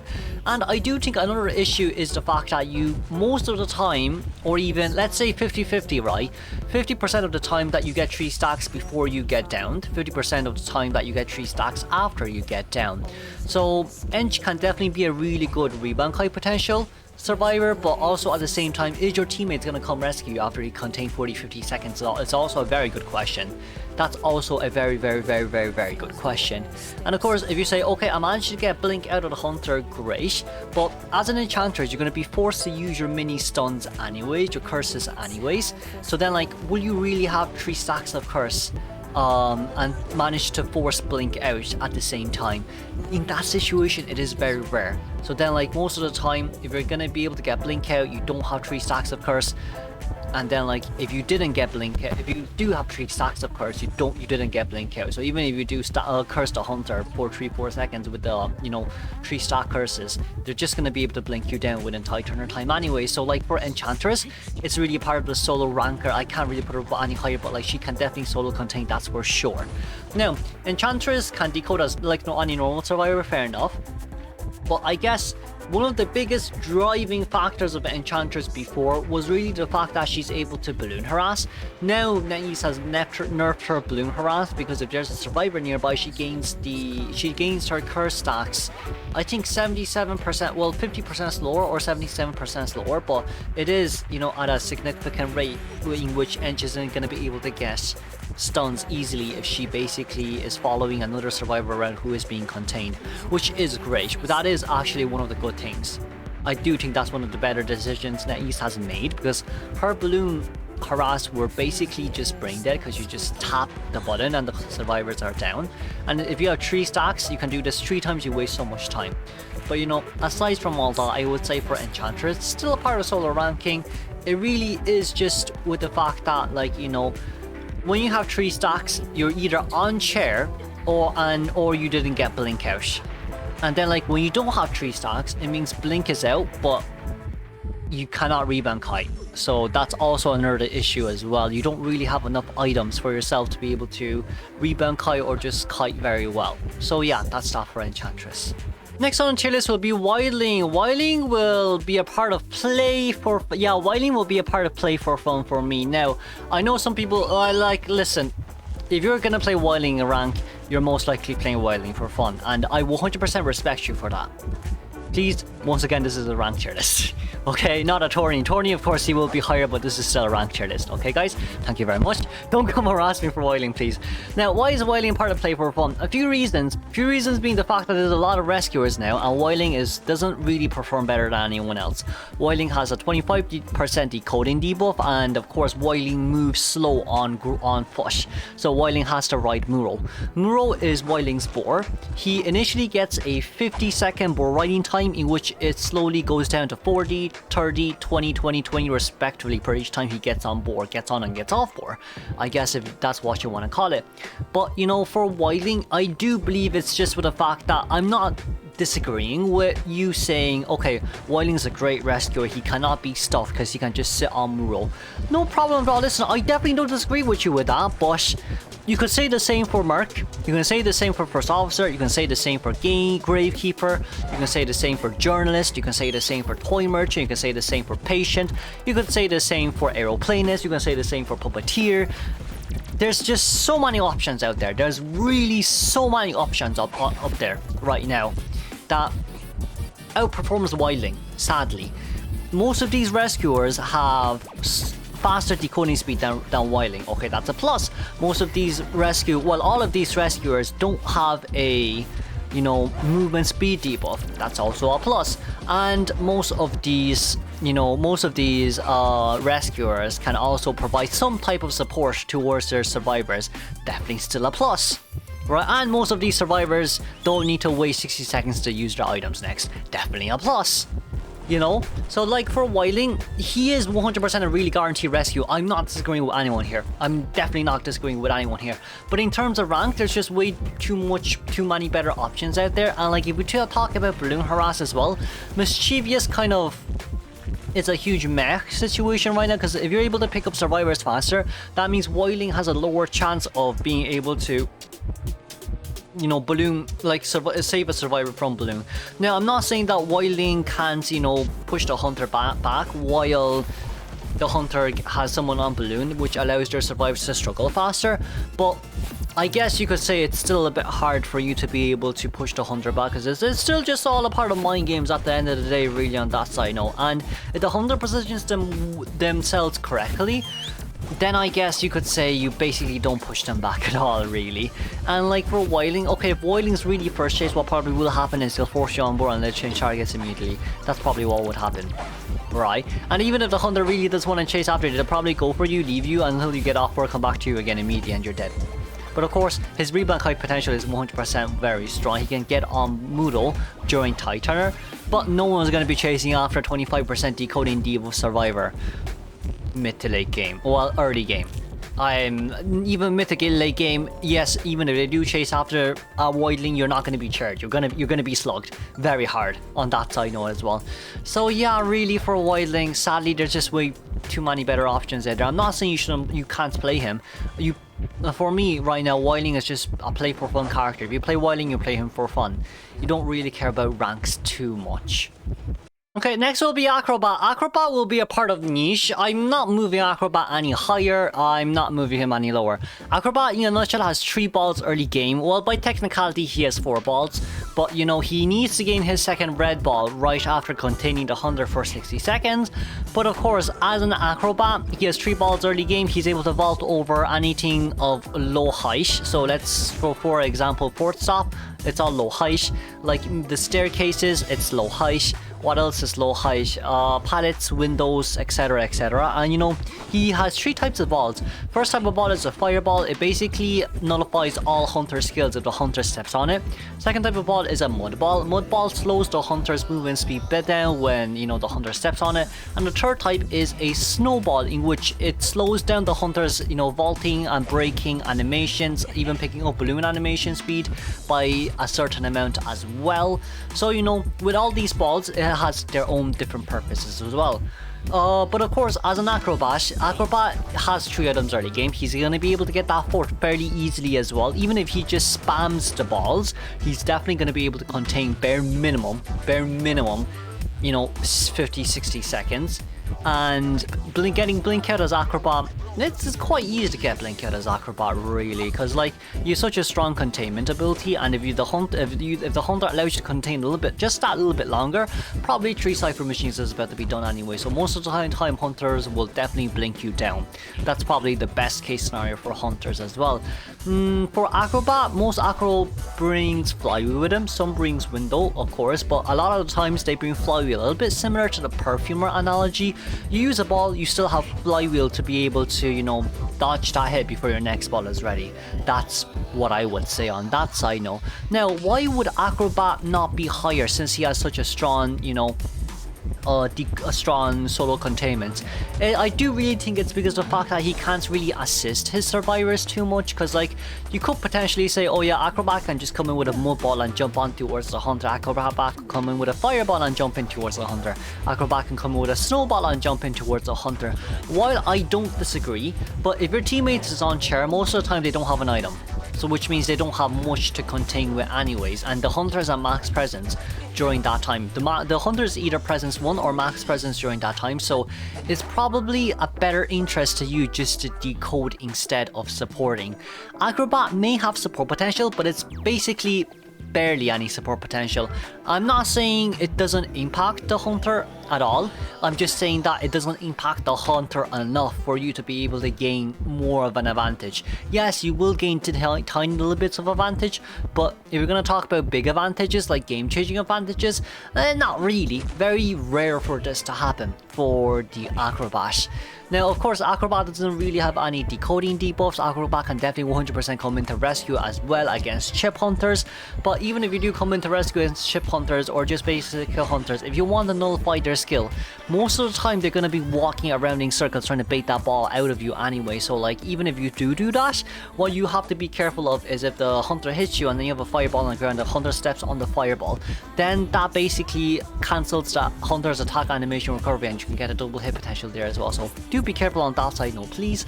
But yeah, Acrobat still definitely is a part of niche. Very strong container for sure, early game, mid game or late game. But of course, if the hunter decides to chase him end game, Acrobat will probably have 5 balls, because he can get his snowball with 150% decoding, and he can get his mud ball if he rescues one. And then you know, just a fireball, it's a 60-second containment just to get that second fireball. So you know, it is still fairly good. So like for Acrobat, he's almost always guaranteed a 4 ball potential, a 4 item for him to be able to contain against a hunter.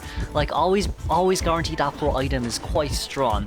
Now you may say, hey look, but he's not able to pick up items, in which I will counter you by saying his ball allows him to pull distance, his ball allows him to vault over small lower objects, and his ball right after jumping he's able to roll away a little bit of a further distance. So you know, pretty strong item on that side note, eh? Acrobat will definitely be a part of niche for this season still for me. Next on the tier list is going to be First Officer. First Officer is going to be a part of niche. He's just a little bit of a lower version of Mercenary. A few reasons, right? Reason number 1 being the fact that, you know, First Officer still has to walk towards the chair, which is fair enough, but you know, let's just talk about First Officer, shall we? So, First Officer, 20% decoding debuff. First Officer has 2 Poseidon watches in which he's allowed to use each Poseidon watch 3 times to hypnotize the hunter, and First Officer can also gain a 7% decoding buff right after using one of his watches. Now, about these watches, First Officer gains a 10% movement speed boost when he uses hypnosis. Whether or not this hypnosis manages to land towards the hunter, it doesn't matter. He still gets that 10% anyways. So, quite a strong start here for First Officer, ain't it? Okay, so so we've established a few things. Now, why would First Officer be lower than Merc? Simply because of the fact that First Officer cannot tank a Terror Shock hit. Meanwhile, I won't disagree with the fact that, you know, Terror Shock hits are very rare, but they still do happen often from time to time, in which, you know, even if you say, oh yeah, First Officer is going to be able to get a rescue anyways, he can just play mind games against the hunters, in which I would say, in reality, you won't get that many tie turner if you get a Terror Shock hit. You really won't get a mini tie turn if you get a Terror Shock hit. For First Officer, he won't ever activate mini tie turner simply because right after he touches the chair. It basically just disables the whole thing right after he touches the chair. So then, like, when a First Officer comes in to rescue, if the hunter predicted really well and First Officer gets hit immediately, and it was a Terror Shock hit, then, you know, it would be a failed rescue on that side. No, while I am not saying that it is rare, I'm not saying that this happens often, but sometimes in tourneys, as we've seen before as well, a Merc can tank a Terror Shock hit, no problem at all, they can still rescue. But a First Officer, on the other hand, is just a complete different thing. You can't tank Terror Shocks as First Officer, unless you had that mini tie turner out already. You cannot tank chair Terror Shocks. So, you know, I wouldn't really put First Officer above a Mercenary, but like, the perks of First Officer really is just the fact that if you're really being chased by the hunter, you're definitely guaranteed a 60-second containment, because each watch you're allowed to use 3 times, and even if the hunter decides to change targets immediately, you gain a 7% decoding buff. So then, like, you're by technicality not like, you know, low. You're by technicality not slow on cipher machines, even if the hunter did manage to change targets anyway. So like, for First Officer, that's kind of one of the good sides about this buff of his as well. And I guess it's really just that you can't really get a double down situation on First Officer as well, a bit similar to Merc, because what most First Officer do, well, they'll use their first pocket watch, they'll use it once, they'll use it twice, and then they do the rescue and they'll use it for the 3rd time. So then, like, the hunter won't be able to get a hit on them anyways, because the first pocket watch, his mirage is delayed for 1 second, and then the second pocket watch is still delayed for 1 second, but the 3rd pocket watch is delayed for 2 seconds. So even if the hunter wants to hit, First Officer, 10% movement speed boost, able to run away from the chair really fast, and you basically can't really see him. You can't really predict where he is because he's 2 seconds ahead of you. So yeah, honestly, on that point, yeah. But yeah, First Officer is gonna be a part of niche here. Now, next on tier list is gonna be Barmaid. Barmaid is gonna be quite high this season. There's a lot of uses for Barmaid, especially with Puppeteer's release. She's still a part of niche though. At the end of the day, she has pretty good solo containment, a little bit similar to all the tanky survivors like Seer and Psycho. She's definitely able to tank 3-4 hits for herself, of course, but there is a little bit of a risk when it comes to the 4th Dublin. But usually, most of the time, Barmaids are able to get, you know, their Dublins up and ready to go and full heal before anything else happened. But one of the only few times where Barmaid actually doesn't get that full doubling heal really is just when the hunter decides to blink her down. But that also depends on how Barmaid plays as well at the end of the day. It's not a Barmaid issue. Usually when that happens, it's a player issue. Because realistically, if you think about it right, it takes Barmaid 19 seconds to heal from a doubling heal. Now that 19 seconds may seem pretty long, but you know, if you're able to get blink out, you're probably gonna drink the Dublin, of course, but you definitely still have that speed Dublin to use to be able to gain a little bit of a movement speed boost to pull a little bit further away from the hunter. And it's not just that. When a survivor gets hit by the hunter, they gain a movement speed boost anyway, and Barmaid can instant drink the Dublin. So then like during the attack recovery animation, by technicality it's just like a 15-16 second cooldown, and the hunter has to chase up to you, and Barmaid doesn't get countered by chip hunters, of course, unless she's trying to heal the chip damage. Then fair enough, then you'll get countered. But usually single hit hunters or chip hunters in general, if the hunter chips you twice, you can just drink the Dublin immediately, and even if the hunter decides to chip you again, it doesn't really matter on that side note as well, because you're just gonna continue healing anyways. So like for Barmaid, she has a speed Dublin that she can use herself. She also can give Dublins to all other survivors, bar survivors that are under the age of 21, such as TME, Journalist, I think is considered one of them. And I don't know, Alice, yeah, little girl. I think it's those three, and maybe and Cheerleader, yeah, and Cheerleader, I think. Is Journalist a part of it? Maybe not, but it's mainly those three, or those four. But yeah, Barmaid overall, very good solo containment, being able to tank 3 hits, pull distance, and drink a speed Dublin to pull even further away from the hunter. Spamming the pallets down, by technicality, is going to be able to buy you like 2-3 seconds, because the hunter have to break the pallets anyways. And most of the time, hunters don't really bring, fast pallet breaking anyways. They don't bring destructiveness most of the time, okay, most of the time. But yeah, Barmaid, in a nutshell, doesn't really have any decoding debuff unless she drinks Dublin. Drinking Dublin just gives you, I think, a 5% decoding debuff, right? So then, like, if you think about it, it's not too bad, because if you're gonna heal, if you're gonna be able to heal your survivors, and like, imagine a mercenary at half health, you give a Dublin to the mercenary, they can immediately run towards the chair during the meantime they're healing. That's pretty nice of a fact that, Barmaid can allow survivors to do that, and it's not like survivors have to stay stationary as well. A lot of the time survivors will rotate towards Barmaid in order to get a Dublin, and Barmaid will get another Dublin up for herself, because when Barmaid has a full health, it only takes around 2-3 seconds to get a Dublin ready, so it's really not that long. I think it's even faster, it could be just 1-2 seconds to get that Dublin ready. And most of the times your Barmaid will either drop down that pallet for you or camp the pallet for you, and even if they fail the pallet mind game, Barmaid can drink the Dublin herself and pull distance away. Because like, on the hunter side, not only are you allowing them to change targets, it's also the fact that you're going to be able to contain. You're playing so much mind games with the hunters, you're wasting a lot of the hunters' time.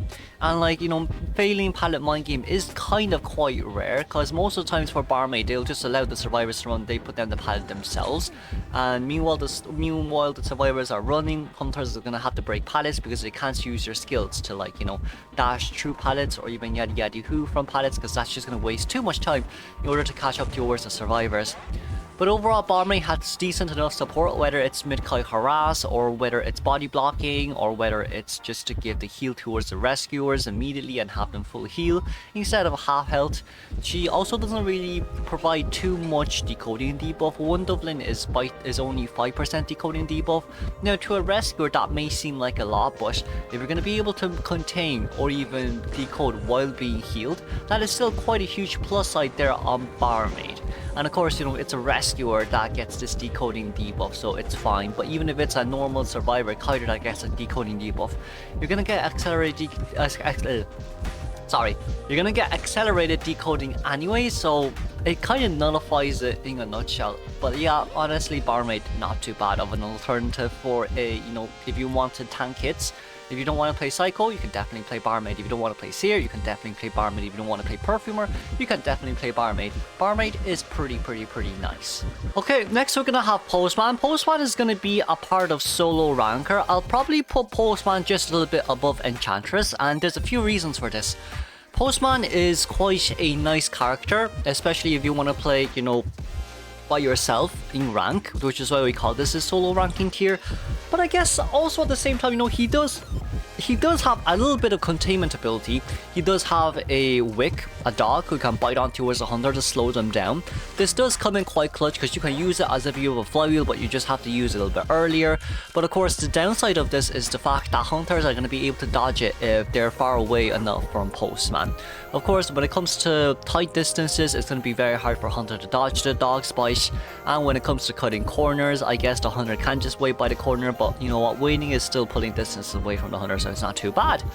But for Postman himself, being able to give his, rescuers a 10-20% decoding buff is fairly not well, yeah, it's a 10% decoding buff. Being able to give his rescuers a 10% decoding buff is fairly nice, honestly. Wait, let me fact check that real quick, sorry. Oh yeah, okay, so I just fact checked it. Yeah, it's 10% for 30 seconds. I've been meaning Postman for 3 reasons and I forgot. I was wondering if it's 10 or 15. But yeah, 10% decoding buff for his decoders or rescuers when he gives a letter towards them. It's fairly nice, especially when it comes to early game Cypher Rush, when you want the rescuer to decode a little bit faster so they can finish their save, so they have more chance to finish their Cypher Rushing and then go for the rescue. I do think that's probably what is one of the good things about Postman himself as well. He does have quite a few different letters. He's a dungeon letter in which it shows dungeon location at all times for 180 seconds. He has a vaulting buff letter in which he gains a movement. No, he vaults. Survivors vault 15% faster if they have this letter, right? This is specifically really good when it comes to TME, Priestess, Doctor, survivors who have, you know, vaulting debuffs and such. This you can just give it towards the survivors themselves and they gain a 10% vaulting speed boost. Sorry, I fact checked it wrong again. It's 10%, my bad. But like 10% is still 10%, right? Most survivors with external traits that have a 10% vaulting debuff, like Doctor, like, you know, like who else? Who is it again? Oh yeah, Priestess, etc, etc. These are permanent buffs in which there's actually no, you know, timing for it. There's no cooldown, there's no timing for it. If you give it to a TME receives a permanent of 5% and 10% vaulting buff. TME gets a permanent 10% vaulting buff too, which is fairly good. And this also works specifically well on Batter, specifically well on Professor, and so on, honestly, for those who do have slow vaulting speeds. But of course, not only that, Postman can also give an urgent letter which increases their movement speed by 10% for 15 seconds. They can also get a They can also get a farewell letter in which right after they vault over a window they gain a 40% movement speed boost. And of course, last but not least, mainly for rescuers, they get a bravery letter in which it allows their rescue speed to be 30% faster and increases movement speed by 10% for 180 seconds when nearing the survivor with a rocket chair on it. So like, not only is this good for rescuing, by technicality, an average survivor's rescue speed is 1 second. If you pair this up, an average rescue speed is 0.7 seconds, so the chances of you getting terror shocked is very, very, very low. So I do think that Postman is still going to be a part of solo ranking. He does have quite decent support. His solo containment isn't the best, but it's good enough to the point that if you really die early, you can still send a decoding letter out towards your teammates and they can still somehow Cypher Rush to an extent to get you a tie. But most of the time your letter really varies. Your dungeon letter may be able to get you a tie or a 3-man escape, because being able to open the gate fast and show you where survivors the gate are is great. The dungeon are is great. There's a higher chance of you getting dungeon. Vaulting letter 2, 40% vault speed boost. You can, you know, stack this up twice with your own knee-jerk reflex. 10% vaulting speed boost for the, you know, slow vaulters like Doctor, Priestess, and so on and so on and so much more that we've talked about already. But yeah, I guess we can't really put Postman above in niche on Cheerleaders and Friends because, you know, he just doesn't have that containment ability for it, but he definitely does have quite a nice support item, especially with the fact that Wick recently got adjusted, in which he can deliver fast letters way faster now. But of course, Postman can't also be a part of tie guarantee, think on dependent, or play for fun, just because his support potential is pretty high and he can still kite decently well if, you know, he's in a good enough area, even though it's only a slow debuff. But you know what, it is what it is. Okay, next will be Gravekeeper. Gravekeeper will be a part of solo ranking too. I am a Gravekeeper, so what does Gravekeeper have? Gravekeeper has 2 shovels, and due to the recent buffs, Gravekeeper can now go down to shovel like 0.4 seconds faster. But of course, he can also come out of shovel mode 0.2 seconds faster, if I'm not wrong. Now, why is this good? The first reason is simply because of the fact that now GK has less of a chance to actually fail his shovel if the hunter does decide to hit him when they're nearby. And the second thing is being able to get out of shovel mode fast, especially when it comes to rescuing. Gamekeeper receives a 50% buff when rescuing a survivor right after he gets out from his shovel mode. So like 0.5 second rescue speed is very fast. That is like faster than most hunters' attack animation speed, if I'm not wrong. If you pair this up with Postman, you know yourself, it's 0.2 second rescue speed. That is very fast, especially for GK as well. But this only lasts 5 seconds, so do keep in mind of that as well. But like, I mean, I guess the counterpoint to Gamekeeper is that hunters gain a 10% attack recovery speed animation due to the fact of recent Gamekeeper's nerf. They're trying to implement allowing Gamekeeper to be more and more viable in rank, which is very fair. They want to bring back the double rescuer meta, is what I feel like what NetEase is trying to do, what IDV is trying to do. But I guess it's really just with the outcome of Night Watch, with the outcome of, you know, Sandria, Opera Singer, you also do have Nayid, you also do have Geisha, who by technicality, it's very easy for you to be able to catch towards Gravekeeper. Because like, once they go into shovel mode, all you need to do is to catch up towards them, immediately hit them and then dash towards them. Because like, when Gravekeeper is in shovel mode, unless he has pallets down, he doesn't really have that much of a containment room. Now, he definitely could loop, but there's only up to a certain degree that he can loop, because hunters in higher tiers aren't really that dumb as well. If you do manage to loop them well, then fair enough, you're probably playing against me. But for most of the other hunters, they are pretty darn good hunters, you know. So like, even if you do want to loop them using his, you know, burrow animation and trying to loop around an area and confuse the hunter, that's still going to be very hard for you to do.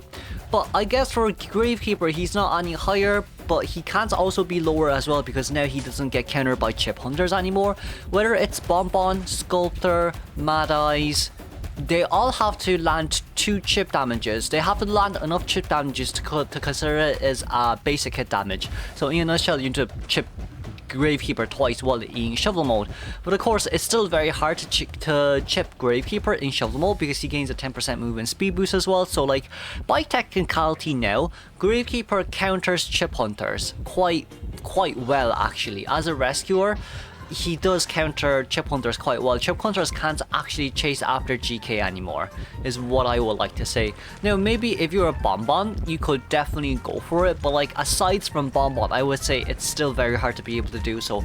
That 10% movement speed boost right after you get into burrow mode is gonna be insane, and it stays for as long as you're on the ground as well, right? So I guess for Gravekeeper, he can use the shovel as a means of coming in straight towards the rescue from the other side of the map, because of that 10% movement speed boost. A little bit similar to First Officer, but I guess not better than First Officer, because he can't tank 2 hits. Because once GK gets out of shovel mode, he has to rescue. He'll get hit by the hunter anyway, so it doesn't really matter. He's still going to be at half health. He still needs to find and be healed, compared to FO and Merc, of course. And of course Forward. Forward can just come in stun rescue, which is why, like, you know, Forward is better than GK in this sense when it comes to rescuing capabilities. But I guess each of their own have their own downsides too. Now for GK as well, I guess most people already know, once you use the shovel and you get it immediately, you can still use it again, as long as it didn't pass the as long as it doesn't pass the 2/3 usage mark. The 2/3 usage mark. Sorry, it's 9 o'clock and 10 o'clock in the morning. I'm dying. I'm joking, but yeah, you know what I mean. But yeah. So like for Gravekeeper, for Gravekeeper, you know what I mean. You know what I mean. You don't know what I mean, but yeah, he has quite a lot of utilities and kits to use, but we can't put him any higher or lower. Next on the tier list will be Prisoner. Prisoner will also be a part of solo ranking when it comes to decoder wise, but whether or not he's actually above or below tier, or sorry, not below tier, I mean, or below Explorer, whether or not he's above or below Explorer, it really depends. Why am I saying that? For now, for me, myself, and I currently, I would push Prisoner above Explorer. Why is that, you may ask? There's a few reasons for it. Reason number one being the fact that Prisoner honestly doesn't have any, any kind of debuff when it comes to containment. He also does have that mini electrocution he can use to stun the hunters when he's containing. He can also get his mini electrocute back throughout the game as long as they're cipher machines, because it recharges, right? So that's kind of the main thing I want to say. Compare this to Explorer. Explorer, if he gets chased, he doesn't have a chance of rebound kiting. Now, I'm not saying Prisoner's rebound kite potential is high, I'm just saying Prisoner at least still has a rebound kite potential. Prisoner can also link cipher machines. Prisoner, if he is in first chase, then Prisoner can link a cipher machine towards the nearest rescuer and then finish off the rescuer cipher machine as soon as possible, so then the rescuer doesn't have to come back to finish the cipher machine himself, but instead decode a completely new one. This by itself is already saving so much time. Now, Prisoner gains a 110% decoding speed when he is linked with a cipher machine, but if he isn't linked, he only has 105%, which, in all fairness, it's also okay. It's not too bad. His connection is a 45-second cooldown, or if I'm not wrong, it should be around 40 to 50 seconds, but I'm going around the middle. It's around a 45-second cooldown.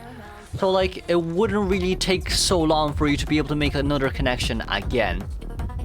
And I guess it's also just with the fact that, like, if there are survivors, containing a very bad area, in a very dangerous area, and there's a cipher machine there at like 60-70%, Prisoner can always link his cipher machine towards that cipher machine and finish the cipher.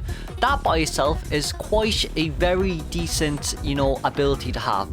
Am I saying Explorer doesn't have this ability? No, Explorer also has the same ability, but with a little bit of more risk on that side note as well, because if he did get found, he'll immediately get changed targets and be chased. So we don't really want that to happen. While this is there really about Prisoner that is better than Explorer in my opinion, I do think the linking is one of the biggest things, right? Linking cipher machines and being able to decode is one of the biggest things. But if a Prisoner is first chase, let's say Prisoner and Explorer, if they're both first chases, who is more likely to be able to assist their survivors into decoding faster? Probably Prisoner. Prisoner can link up two cipher machines together, so then like one survivor can push the cipher machine, the other one can just normally decode and go for the rescue right afterwards if Prisoner is going to be first chase anyways. This does help a little bit when it comes to cipher rush potential.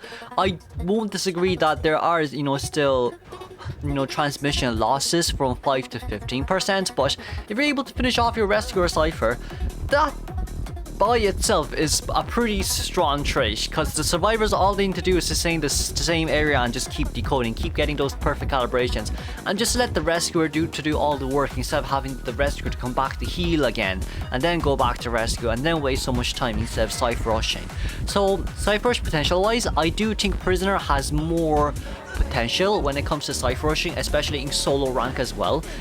Under the case of, if you did bad, you can at least still link ciphers. And if your teammates did bad, you can link the ciphers and decode the ciphers. Meanwhile, Explorer, if you did bad, you did bad. If your teammates did bad, you can still, get the tie back. But if you do bad, it's a bad thing, right? But if Prisoner does bad, he has a chance of rebound kiting. Prisoner still can link the cipher machines, etc, etc. So yeah, that's kind of one of the reasons why I'm putting Prisoner on solo ranking and above Explorer, of course.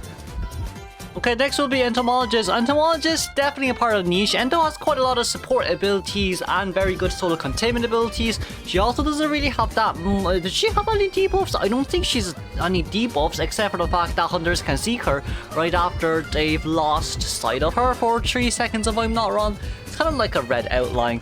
But like for Ento, like in a nutshell, right, for Entomologist, for herself, she can contain pretty well. She can get on bees. The bees can take like 6 hits before it goes, and if the hunter decides to not hit the bees, then they gain a 70% movement speed debuff, if I'm not wrong, 70 or 80%, around that mark. It is quite a huge debuff, movement debuff of course. But like for Entomologist, she decodes fairly nicely. like an average decoder, so there's no decoding debuff, which is a plus. She contains pretty well. Right after she vaults over a pallet or a window, she leaves honey behind, which allows herself or the survivors to vault over that specific pallet or window 10% faster. And like the bees by itself, you can use the bees in very tight narrow areas, in which it forces the hunter to hit the bees, right? Sometimes you can just, honestly speaking, sometimes when you see the hunter getting the attack animation ready, you can take the bees away or towards you. So then, like, by technicality, you're wasting the hunter's time by performing a punch in the air, and you're even putting even more distance, yada yada yada, and you're not wasting your bees as well, of course. But like, with all of this in mind, really for Entomologist, one of her really strong perks is her, support. She supports pretty well against every type of hunter, really, maybe except for Bonbon. But like, if an Entomologist is able to push a Bonbon towards the corner, and when you're in towards this corner, you're gonna force Bonbon to take 2 hits, survivors are probably already pulling such a huge distance away anyway that it's gonna take Bonbon a relatively long time to be able to catch up towards the survivor anyways. But for Entomologist, not only that, Entomologist pairs really up with Coordinator. Of course, unless Cordy shoots Ento's bees, then that's just a free body block for the hunter from the gun. But like, usually, if you have a stun character, you stun the hunter, and Entomologist can use bees to push the hunter away. Or let's say if you're Antiquarian, you can stun lock the hunter for 14 seconds, and the bees can't be hit, so the hunter will be pushed by the bees anyways, meanwhile Antiquarian is pulling away. For Barmaid, it works really well as well. Barmaid needs to pull away distance to heal. If there's an Entomologist nearby, she can significantly slow the hunter down. For, female dancer, same thing. Prospector, same thing. Cowboy, same thing. For all type of survivors, honestly speaking, she's just such a nice, really good character. And like, not only that, Entomologist can deploy her bees down early game immediately towards the middle, where like if a survivor needs help, she could go on support immediately. But she also doesn't need to do that as well. She can support when it comes to rebound kite potential. When a hunter hits the rescuer, Entomologist comes in with the bees and pushes the hunter away during attack recovery animation, right? That is still a fairly strong point here on Ento. Really strong point on Ento. But like, not only that, when one of those bees comes in, most of the time that the hunter actually wants to get rid of the bees, so they'll hit the bees. But for Entomologist yourself, you can try bait the hunter into thinking that they're gonna hit the bees, and then double back yourself, so then the hunter hits the air. This allows you to use your bees more, and it stalls so much time for the survivor to be able to do such a great rebound kite as well. But overall, for Entomologist, she can't be any higher because she doesn't really have the capability to do so. She does get hard countered by Bonbon, and her playstyle really varies, because you could say her support is good, but if the survivor does really bad, no matter how good the support, unless like you're forward, you can somehow harass by a little bit more time when the survivors are down, then great. But in this case scenario, not so much, sadly. Honestly speaking, not so much. For Entomologist, I really do think it's also with the fact that, like, you need to provide the support. You need to be at near the survivors 24/7. Being an extra eye for your survivors is great, but if you don't have voice comms and such during this time, then we can't really take that into consideration too. But if you're in voice comms, it's good.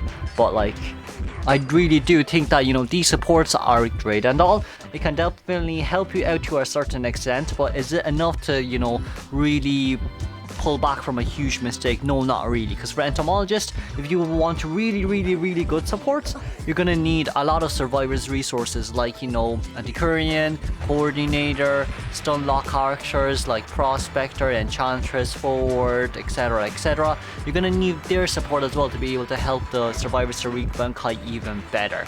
So for Entomologist, I guess her soft support is very nice. She can contain very well, she can give buffs, but if she is chased and you kind of lose sight of her, she gets marked for 3 seconds anyways for the hunter. So like, by technicality, the hunter can't really lose an Entomologist when they're being chased. So yeah, that's that for Ento.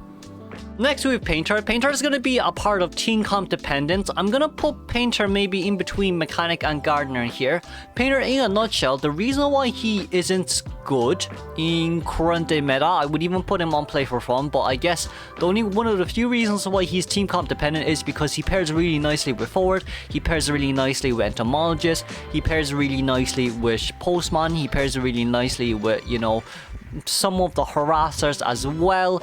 But like, I guess for Painter, it's genuinely because of the fact that he needs to look at the hunter to be able to get a painting.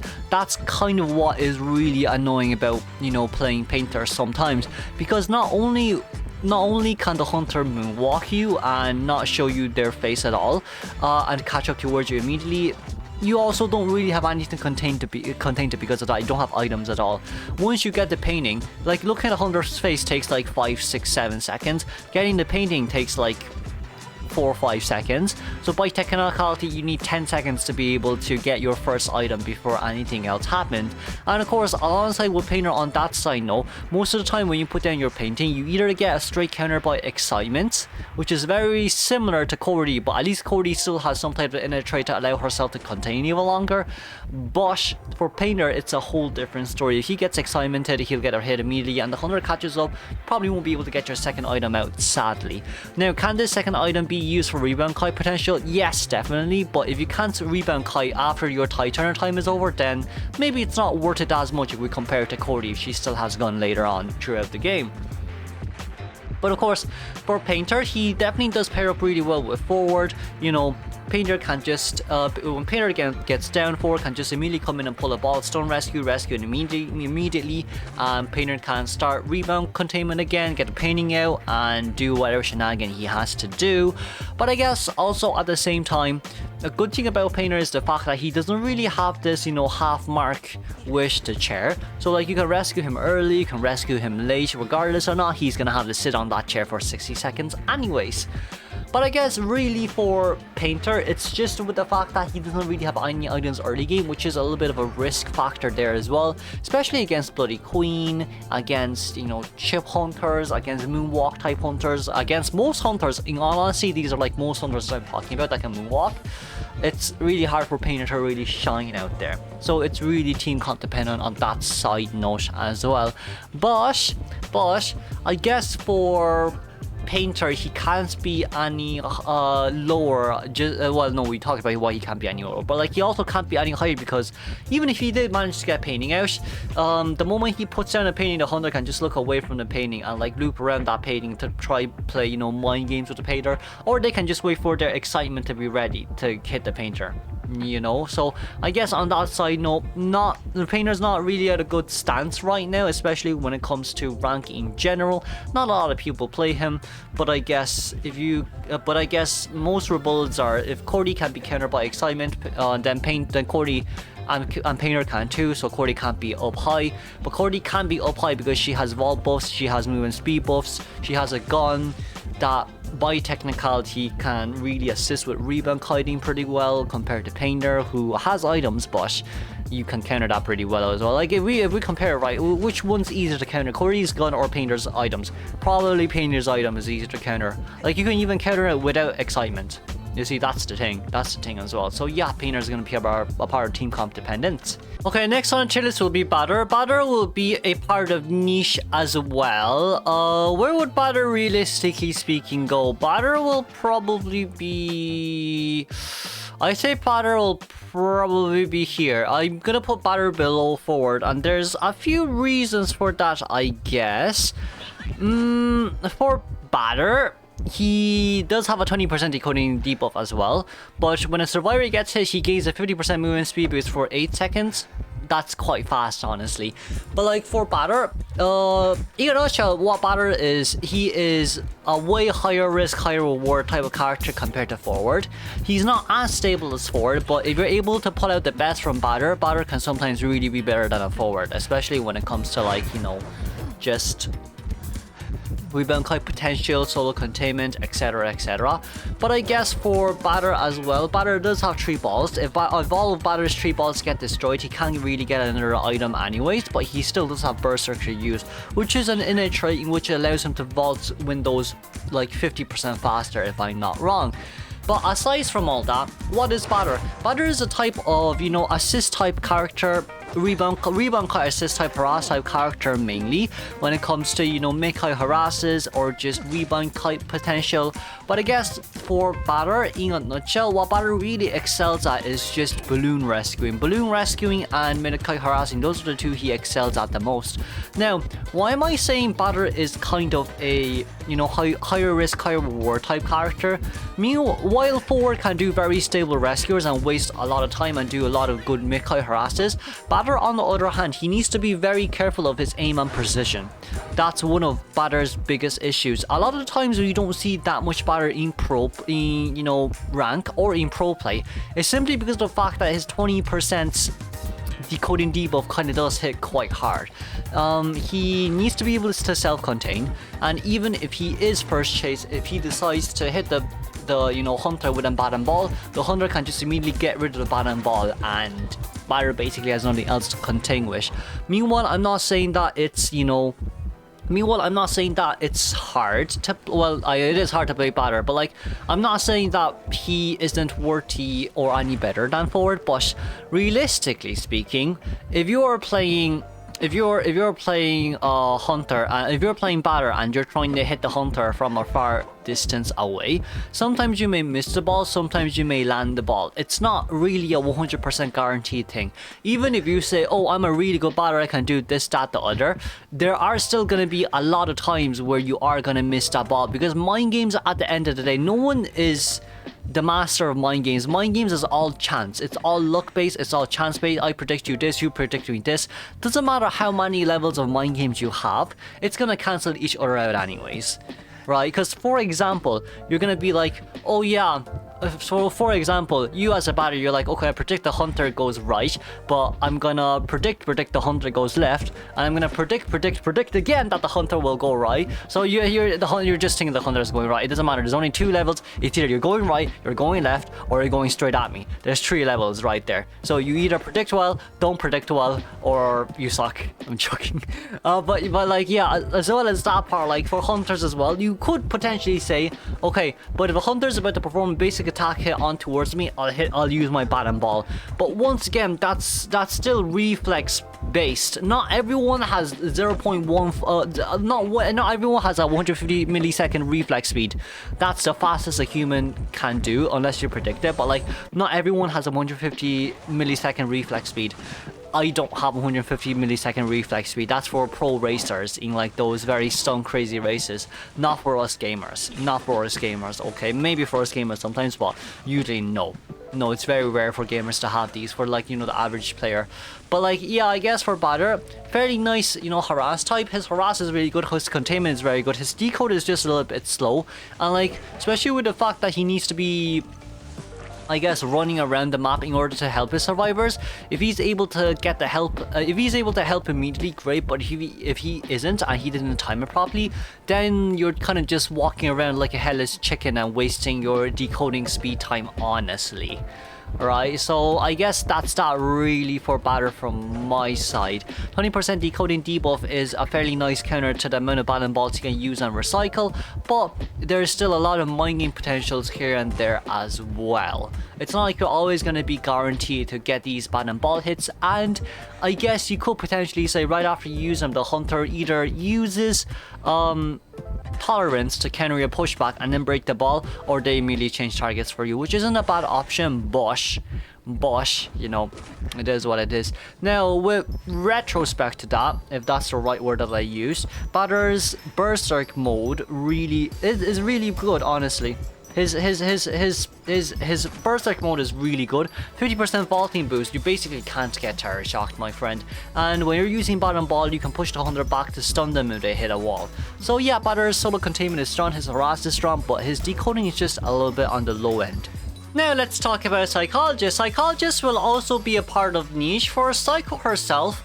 Psycho herself is kind of like a Barmaid, but maybe just a little bit better than a Barmaid. For Psycho, she's definitely more than a solo ranker because she can give, she can basically heal survivors as long as they basically confirm that they want to be healed.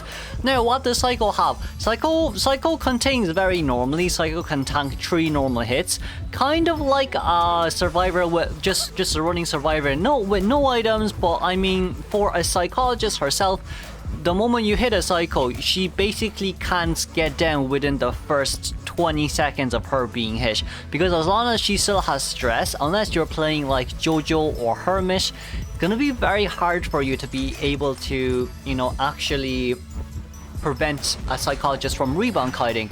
Now, for a Psycho herself as well, she does counter the likes of, she does fare pretty well against single hit hunters, she fares pretty well against chip hunters, and she does pretty well, she does very well against almost all hunters except for Joseph, of course. Joseph is going to be Psycho's main counter here, but, even with that on mind, we do need to consider a few other things as well, such as that Psychologist doesn't really have any items to contain. She is mainly of a solo container support type when it comes to AoE healing as well. Global healing is fairly nice. Whistle healing, being able to heal the rescuer immediately right when Titan is off and it only takes 8 seconds to heal, is kind of a good thing. Not only does Psycho not have to run towards the Mercy compared to Barmaid, Psycho can, actually do pretty much a lot of other things as well. Because I guess being able to maintain full health right after you manage to whistle a survivor is great, but you get to whistle again if you really need to do so, and you go from a full health to a half health in that sense as well. So as long as you're going to be able to heal Psycho is going to be able to, whistle her survivors as much as she wants. But also at the same time, it's not necessary for a psychologist to bring, healing speed boost, just because of the fact that most of the times in game you probably won't be using your whistle more than 2 times. First time for the rescuer, second time maybe for your second rescuer or something like that. But most of the time for a psychologist, she'll be at a fairly safe area to whistle. Sometimes the hunter may chase her, yes, but even if the hunter chases her, it's always going to be a guaranteed 60-second containment, and if she's not being chased, her, wireless healing really does come in clutch as well. She doesn't have any decoding debuff, she only has a healing debuff after she uses the whistle, if I'm not wrong, but, Psycho counters impact pretty well. Hunter's Persona trait in which you heal survivors with a 15, 20, 25% slower speed, but with a Psycho on the team, all of that really gets nullified immediately. Psychologist, very good container. If she doesn't get contained, she can immediately heal rescuers for them to rescue for the second time. So then, if you think about it right, it's not a bad trade-off when we compare it to Barmaid. Barmaid, on the other hand, you could potentially say that Barmaid has to actually go look for someone instead of just healing wirelessly, healing globally on that side now as well. Next on the tier list will be Novelist. Novelist will be a part of the solo ranking tier. I will probably put Novelist somewhere around here, in between Magician and Gravekeeper. For Novelist is actually a pretty strong character now after his recent adjustment, to be honest with you.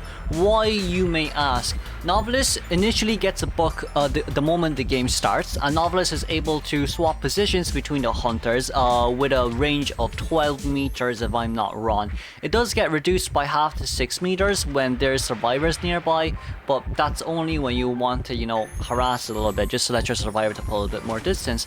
Now, why is Novelist a part of solo ranker? Now, quite a few reasons. The first reason is his skill change. Being able to swap positions with the hunter simply means that, if he has a book, he can swap positions between himself and the hunter and put the hunter in between the pallet, come in and do a pallet stun.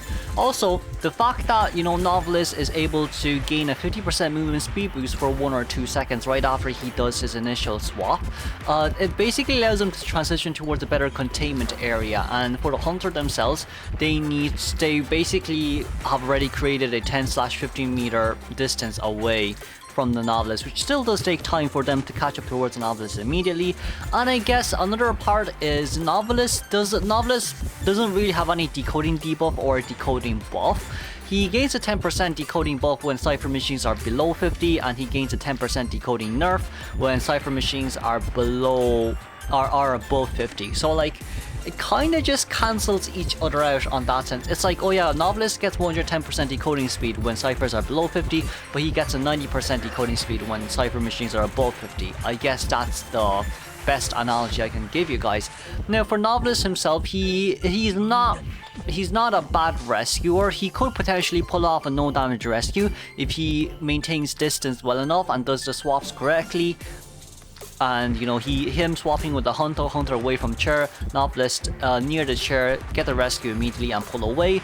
Or, you know, sometimes what a Novelist will do is they'll swap positions between the hunters and themselves right after they vault a window or break a pallet, just so whoever was on chair can pull just a little bit more distance away from the hunter. Now, is this worth it? Probably not, but allowing your survivors to pull away just a little bit more distance is always worth your time.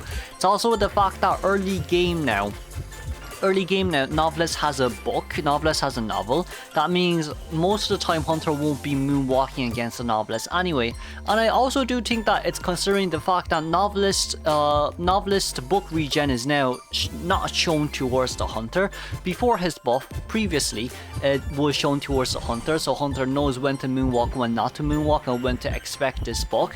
Now on the other hand, for Novelist, only Novelist knows when he has max books, right? It won't be indicated towards the hunter at all. It'll show the hunter that the Novelist has a book when the Novelist, you know above Novelist's head there's this circle, there's this mini ball, and it suddenly scatters. That means that the Novelist has his book, but the hunter won't know the process of when he will have it.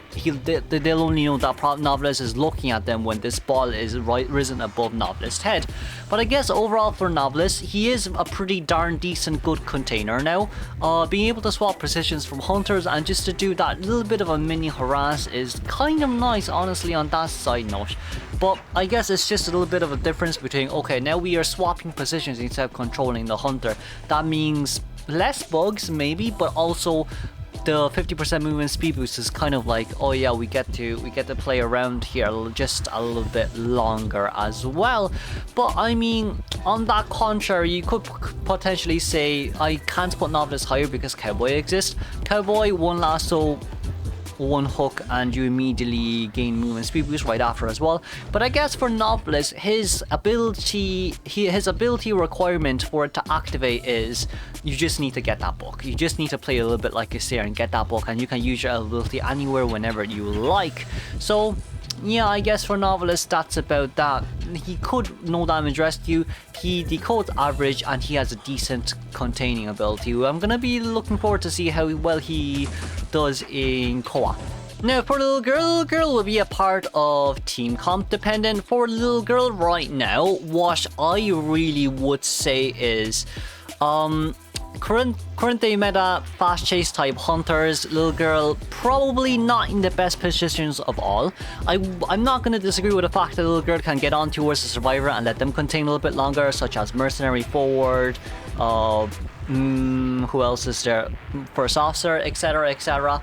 But what I will say is she does have high potential when it comes to support, like when someone gets rescued and Little Girl comes in with the body block and the pages immediately, so they can do a pretty nice rebound kite, or even Little Girl coming in during mid-kite harass and body blocking, leeching on towards the survivor, putting down pages, body blocking. I wouldn't say that her potential is bad, but it's still very team comp dependable. Because you not only are you relying on your survivors on not being dumb and actually being able to contain for long, you also need to be able to finish off your cipher machine first as well. So early containment is also a huge issue on this side note too.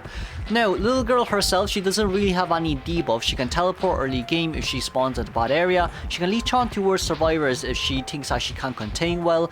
And then she has one page initially in order for her to contain a little bit easier early game. So if we conclude all that together, her early game containment is she can probably contain 40 seconds before she gets a normal hit, and then leeches on towards a rescuer, in which this rescuer will have to contain for at least 40-50 more seconds, right? Because once the rescuer gets hit, Little Girl is forced to deleech, and she needs to contain just a little bit longer after that as well.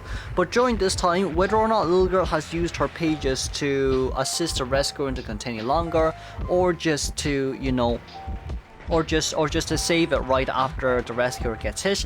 The biggest issue here is little girl leeches onto his rescuer mains. What does leeching onto his rescuer mains mean? It means that the rescuer has to go and find another hider, another survivor, in order for themselves to get healed. And this time taken is quite a lot of time taken as well, especially when there's only 2 survivors decoding. So then like it's very team comp dependent on this side note too, simply because of the fact that you need to be able to go find your teammates immediately and get that heal, or your teammates needs to be nearby immediately when you know that you're gonna get hit, so then you can get that heal and get that rescue up on time for the Cypher rush.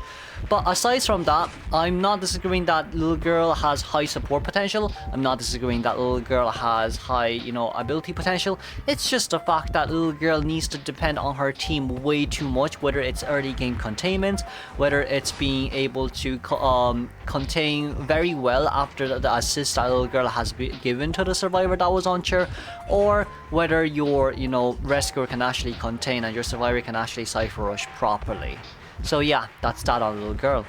Next will be Toy Merchant. Toy Merchant will be a part of niche as well. So why is Toy Merchant a part of niche?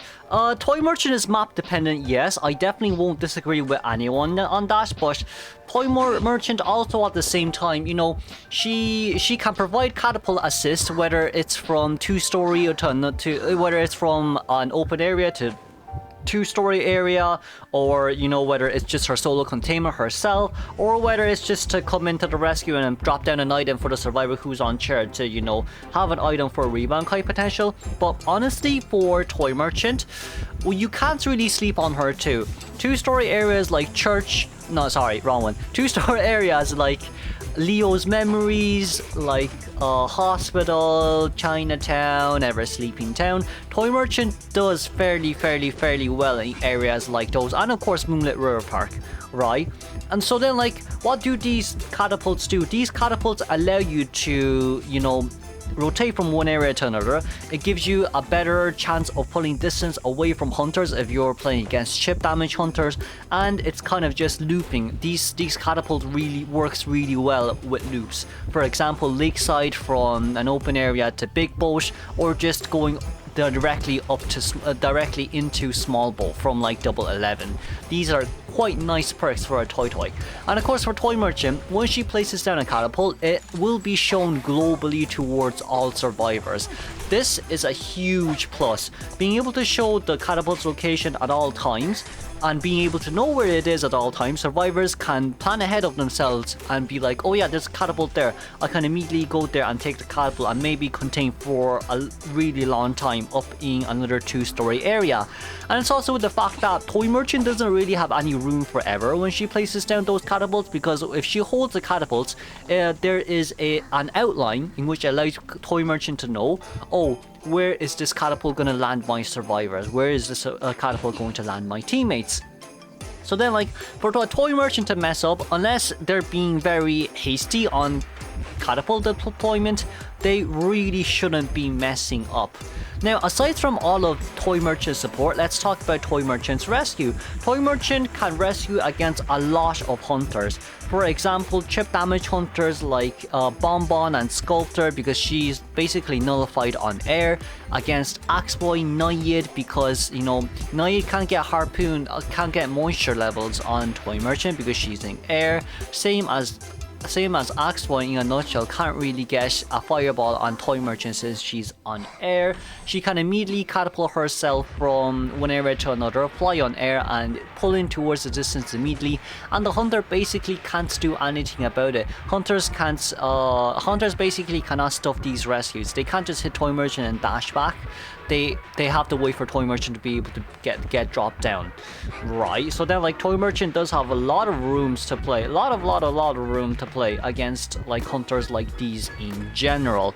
But of course, for a Toy Merchant main, not only is her rescuer good, it's also with the fact that like her solo containment is pretty decent as well. She can put down a catapult immediately, and this catapult cannot be destroyed within 1 second. After that 1 second, she can jump the catapult. If the Toy Merchant gets hit while she's jumping, it doesn't cancel it after her buff, right? Since it doesn't cancel it anyway, she can pull distance anyways.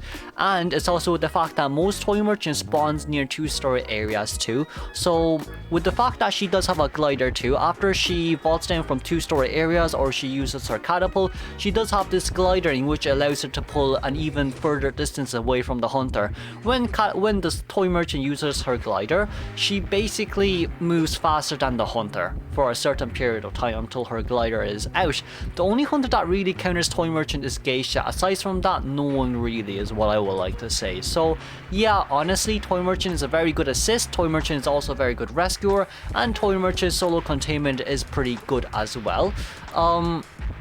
But I guess it's just with the fact that if there's a Geisha on the team, toy merchant is almost always going to go down within 60 seconds, which is a little bit sad. But you know, there's always going to be one hunter that counters a survivor. So yeah, there's really that on my side too.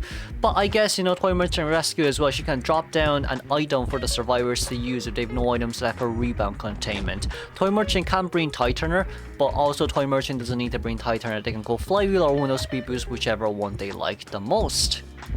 Okay, moving on. We're gonna go with Patient next. Patient is gonna be niche as well, but we probably could put Patient alongside near Acrobat. Probably a little bit above Acrobat, since Patient is used just a little bit widely more.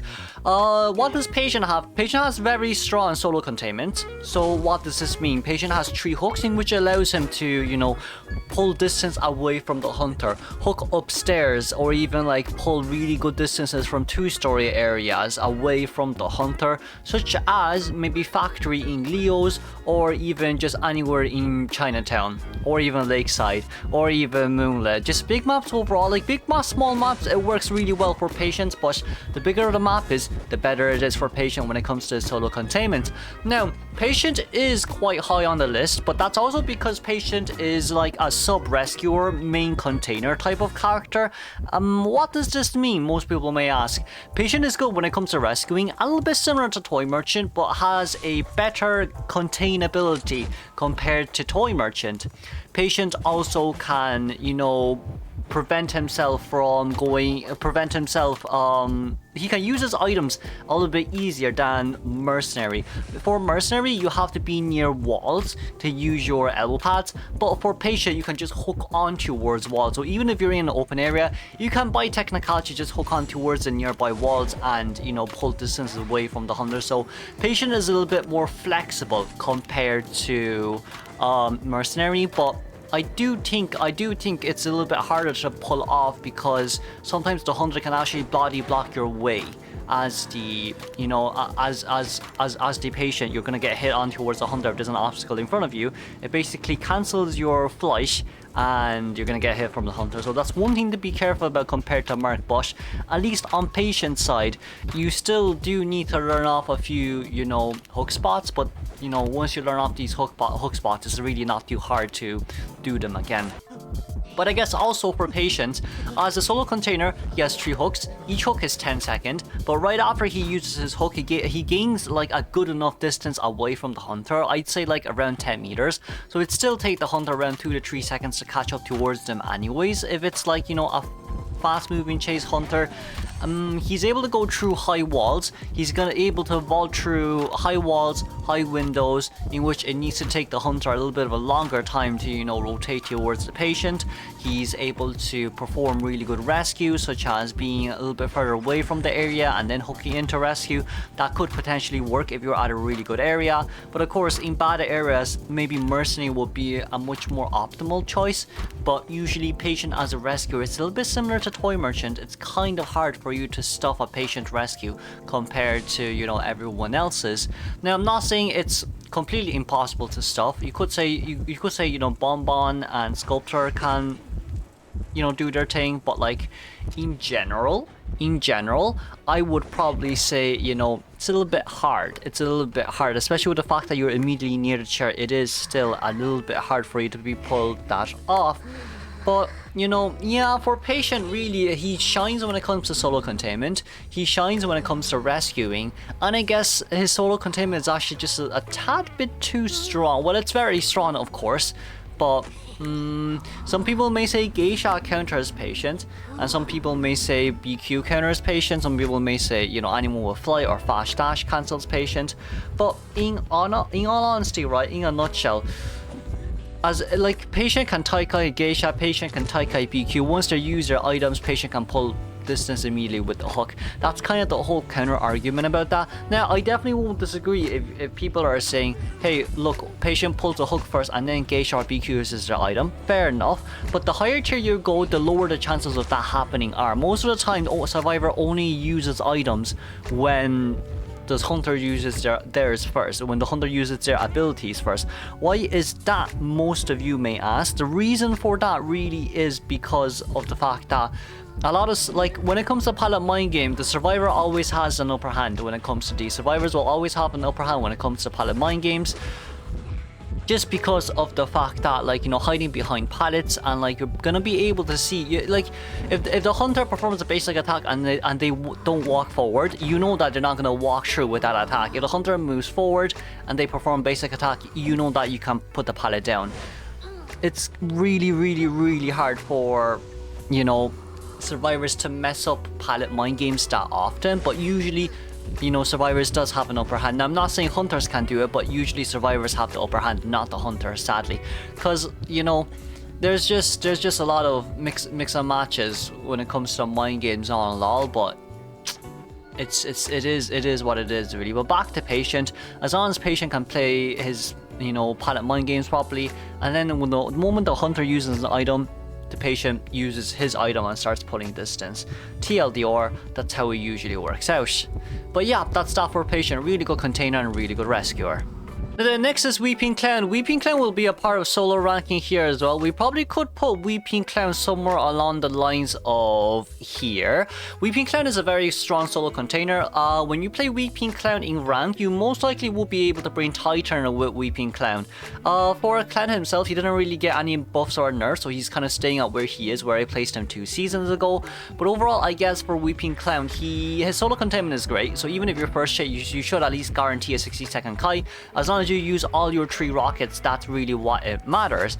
Now, on the other hand, Weeping Clown, when he's on his rockets, he travels faster than hunters. And of course, when you're against a BQ or a Geisha, at the moment they use their items and they're near you, you can tap your item again to gain a mini movement speed boost. That mini dash speed boost is kind of like your mini flywheel. That it is honestly like your mini flywheel. So you need to be able to time that properly to be able to, you know, counter the hunter's abilities. You get only 1 of these mini dashes per rocket, so in a nutshell, you get 3 of these dashes. Now, right after Weeping Clown finishes using his rockets, the rocket explodes, and then it gives Weeping Clown a movement speed boost. If the hunter is nearby, Weeping Clown can slow down the hunter by, I think, 50%. No, by 30%. It stuns a hunter if, you know, the rocket lands straight on towards the hunter near the center area, but it does stun the hunter if the hunter, no, it does slow the hunter if the hunter is outside of the stun radius.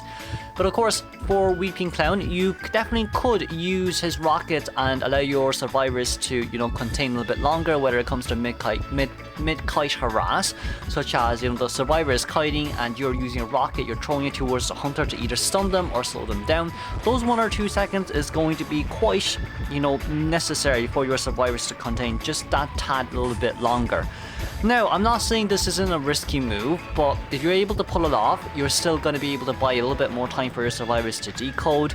And sometimes when it comes to balloon rescuing, you know, Weeping Clown does have some really good spots in certain maps in which he can balloon rescue nicely, such as near thin walls. The down survivor is at the other side of the wall and Weeping Clown is at the complete opposite end. The hunter picks up the survivor and then Weeping Clown throws the rocket on towards the wall. By technicality, you could either do a no balloon animation rescue or a balloon animation rescue. It's just balloon rescue at the end of the day, and they can maybe contain just a little bit longer if they still have items. If they still have items, sorry. But honestly, for Weeping Clown, Yeah, you could say he's team comp dependent too. You could say he's Tycharity dependent too. But like, I guess he's more alongside of the solo ranking side. Can't put him on niche because he doesn't have too much support ability, thankfully. But I guess his containment ability, it's relatively okay. Whether or not you're going against a breaking wheel, a lizard, a, you know, this, that, the other, you can always just pull your rockets immediately the moment you see them. You see them, you know, changing forms, such as, you know, wheel changing to human form, pull your rocket, lizard jumping immediately, then you pull your rocket. Like, all of these can work. Like, all of these type of scenarios, it's really up to the player themselves to counter and not Weeping Clown. Weeping Clown's kit already allows you to do so, but for the players, it's really a bit of a player, you know, ability on that side note as well. But overall, I guess for Weeping Clown, really strong solo containment ability. He does have a 10% decoding debuff though, if I'm not wrong. I think he is weak with Machinery. I'm quite sure he is. No, is he weak with Machinery? Maybe I'm wrong on that, because he has a rocket, so it'd be weird if he's weak with Machinery, Lamau. But yeah, that's that for Weeping Clown. Now, next on the list is Professor. Professor would be a part of... I'd say I'm probably going to put Professor on team comp dependent for this season. There's quite a few reasons for it, really. Reason number one, Professor has Shell Shock scales. If he manages to, he basically gets to activate these skills, and if the hunter doesn't hit Survivor for the first time, he has 8 seconds to be able to recast his skill to block another hit.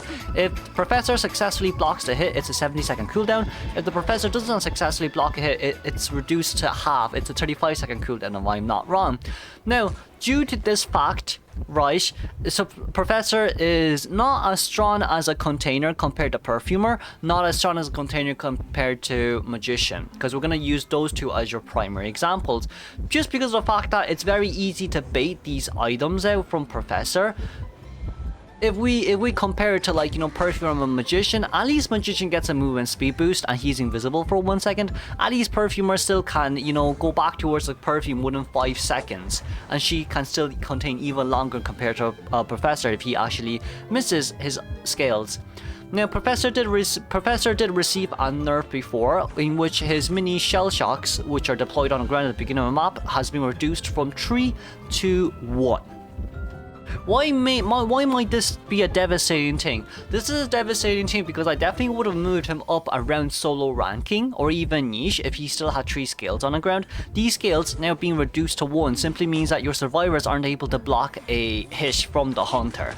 And because of this reduced support capabilities for Professor, now most of the times if you want to give a mini shell shock towards his survivors, it's either that there has to be good communication between the Professor and the survivor who's being contained, so then the Professor can drop the shell somewhere, or near a chair.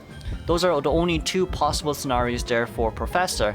Professor himself, okay, even if the hunter did manage to, you know, bait your first scale out, by the time you've finished by the time you're rescued, you definitely will have that shell shock ready. Now, would you be able to rebound Kai? There's a small possibility, but it's not always going to be true. There's a small possibility, but, you know, it's not like it's impossible. Why? Because, okay, you use your shell shock during the 20-second Titan. Can you contain even longer afterwards is a really good question. Can you contain after Titan has ended is another great question to be asked. For Professor, he doesn't really have much except for his shell shock. Now, I definitely won't disagree with you with the fact that Professor can definitely slow down Hunter's attack animation, so then he can perform his flywheel easier, he can perform his pilot mind game easier, so Professor will always have an upper hand against Hunters when it comes to pilot mind games, etc, etc. But, you know, that's kind of all what Professor has. Professor also gets hard countered by, you know, Bloody Queen, by Joker, by Gamekeeper, by Anne, by Wax Artist, by Chip Hunters in general, even though he does have a mini shell that protects himself from 1 chip damage, but he does get countered by Hermit, he gets countered by Undead, he gets countered by Nightwatch to a certain extent, he gets countered by, who else is there? Nayid could be one of them too, Axeboy, Reptilian, etc, etc. There's just so many, you know, Professor counters now. that because of his reduced support. Now the next on tier list will be Antiquarian. This she's just gonna be on the top. Regardless of what happens, she is 100% gonna be on the top. Antiquarian, she has 3 flute, she has a swipe, she has a sweep, she has a stab. And in which if you perform one of the 3, you disarm the hunter for 5 seconds. If you perform 2 at the same time, you disarm the hunter for 12 seconds. And if you perform 3 at the same time, you disarm hunters for 18 seconds. That is scary. Now, each of these flutes have like a 25-second cooldown. Now you may say, okay, you can hit the Antiquarian during these 25-second cooldown, in which I return to your argument. No, everyone knows how Antiquarian works here. I'm not going to talk about how Antiquarian works here. I don't want to go into detail. I'm getting traumatized. But I guess for Antiquarian, no, it doesn't work that way, because like once you disarm the hunter, Antiquarian can put down the pallet, vault the pallet, gain a pallet speed boost, immediately run away. Or even Antiquarian can put down the pallet and then wait until the disarm is over and then vault with a pallet, pull distance, and you still have to take time to catch to her. Same thing applies to windows, same thing applies to a lot of everything else. But I guess we have registered the fact that Antiquarian is a very strong solo container. Now, does Excitement counter Antiquarian? Yes, you're able to counter Antiquarian with Excitement, but Antiquarian has 3 flutes to use. So you basically Excitement 1, and there's 2 more left for you to use. And then like after the cooldown ends, there's still 3 more left for you to like having to counter against Antiquarian, so it's a huge no-no situation. Antiquarian also counters chip hunters. Antiquarian can basically swipe the ground and get rid of bombs. She can swipe the ground to get rid of statues, to get rid of tentacles, to get rid of what else is there that appears on the ground? I don't think trees work, and I don't think gates work because they're too much of a big obstacle, but you know what I mean. People may say counter argument, Antiquarian gets countered by Bonbon. Counter argument for me is Antiquarian also has a spin, in which it allows Antiquarian to move 5% faster when she activates this spin. What does this mean? Very similar to Female Dancer. You're going to be able to dodge those chips easier. You're going to be able to pull more distance away from the hunter. You're going to be able to do so much more that you just can't imagine. And of course, we can't forget that Antiquarian's 5th ability is that she can flip. She can flip over windows, she can flip over pallets, she can flip over low obstacles. What does this mean? On an occasion when Antiquarian doesn't want to play pallet mind games or thinks that she's going to get terror shock, she can flip over a window or a pallet. GG, well played, good luck, have fun. She has 5 abilities. These 5 abilities are really scary. Now, not only can we talk about her solo containment abilities, let's also talk about Antiquarian's support abilities. Antiquarian is able to Mikai Harass, and she can Mikai Harass very well. Why is this the case? First reason being the fact that when an Antiquarian uses her sweep, swipe, or stab, there's an animation. Before the hunter hits the wall, there's an animation, so you need to take into account of the animation plus the 1 second stun plus the 1 second slow the Antiquarian applies right after she performs a sweep, stab, or swipe. What does this mean? This means whenever the hunter moves, this means if Antiquarian does her stuns properly, she can stun the hunter up to a maximum of 5 seconds or even longer. I would say 5 to 7 seconds if she does this really well, because you don't have to push the hunter back to the same wall. You can swipe them back and push them back further away from the survivor, while your survivor is putting even more distance. That is very scary. And like, you only need to use one of these and your survivor is already far away. You can use the other 2 to disarm the hunter, so the hunter can't hit you anyways during this time. So the hunter is basically rendered useless, right? Okay, Antiquarian can do this Mikai Harass. Antiquarian can also do this during Balloon Harass. Antiquarian uses one swing for Balloon Harass, gets the survivor off balloon, while Antiquarian can use one stab, survivor runs away from the hunter, and then Antiquarian uses one sweep, the survivor is basically already, you don't know where the hell he is, right? And during this time you're disarmed for 5 seconds because there's no survivor nearby. The survivor has already pulled so much distance away, so you can't even hit Antiquarian. You can't even punish Antiquarian for this. Now you may say, okay, Excitement is able to counter Antiquarian for this, but like, realistically speaking, you're not going to use an Excitement to get a 60-second down. You're going to be using a blink to get a 60-second down most of the time, unless, you know, you're a very good hunter. But most of these times in meta ranks, that's not going to happen. So Antiquarian has very strong support ability, very strong Mikai Harass abilities, very strong solo containment abilities, and very strong rebound kite abilities, and she has no decoding debuff. The only debuff Antiquarian has is the gate opening speed, but you know, who cares really? once you get the exit gate open, that's all that matters. You just have Antiquarian harassing someone else open the gate. Who cares? Realistically speaking, who cares? Yeah, no? So, yeah, that's that for Antiquarian. Okay, next on tier list is Composer. Composer is gonna be play for fun. Sadly, I'm gonna move Composer down a lot now. Yeah, I don't deem Composer strong anymore. I think people play him mostly to play him for fun. Realistically speaking, that's what I think. Now, I'm not gonna deny the fact that Composer is fun to play, but I also can't deny the fact that no one plays him. Composer compared to all the other decoders, if we compare Composer to Mechanic, Mechanic is better than Composer because Mechanic can't decode on chair. If you compare the Composer to Explorer and Prisoner, Prisoner and Explorer do better things than Composer. If we compare it to Lawyer, Lawyer is just the best decoder out there right now. But what does Composer have? Composer has a tuning ability in which it allows him to gain a movement speed boost for 5 seconds, but he needs to make sure he do those calibrations properly to be able to maximize the calibrations, I guess. That's one of the biggest things of, you know, Composer. But aside from that, he doesn't really have anything. And realistically speaking, right, like during the moment that Composer moves, okay, listen, 5-second movement speed and a movement speed boost is great. Compare that to Toy Merchant, who can basically glide for a long time, compared to, who else is there? Compared to Weeping Clown, who can pull a rocket for like 10 seconds.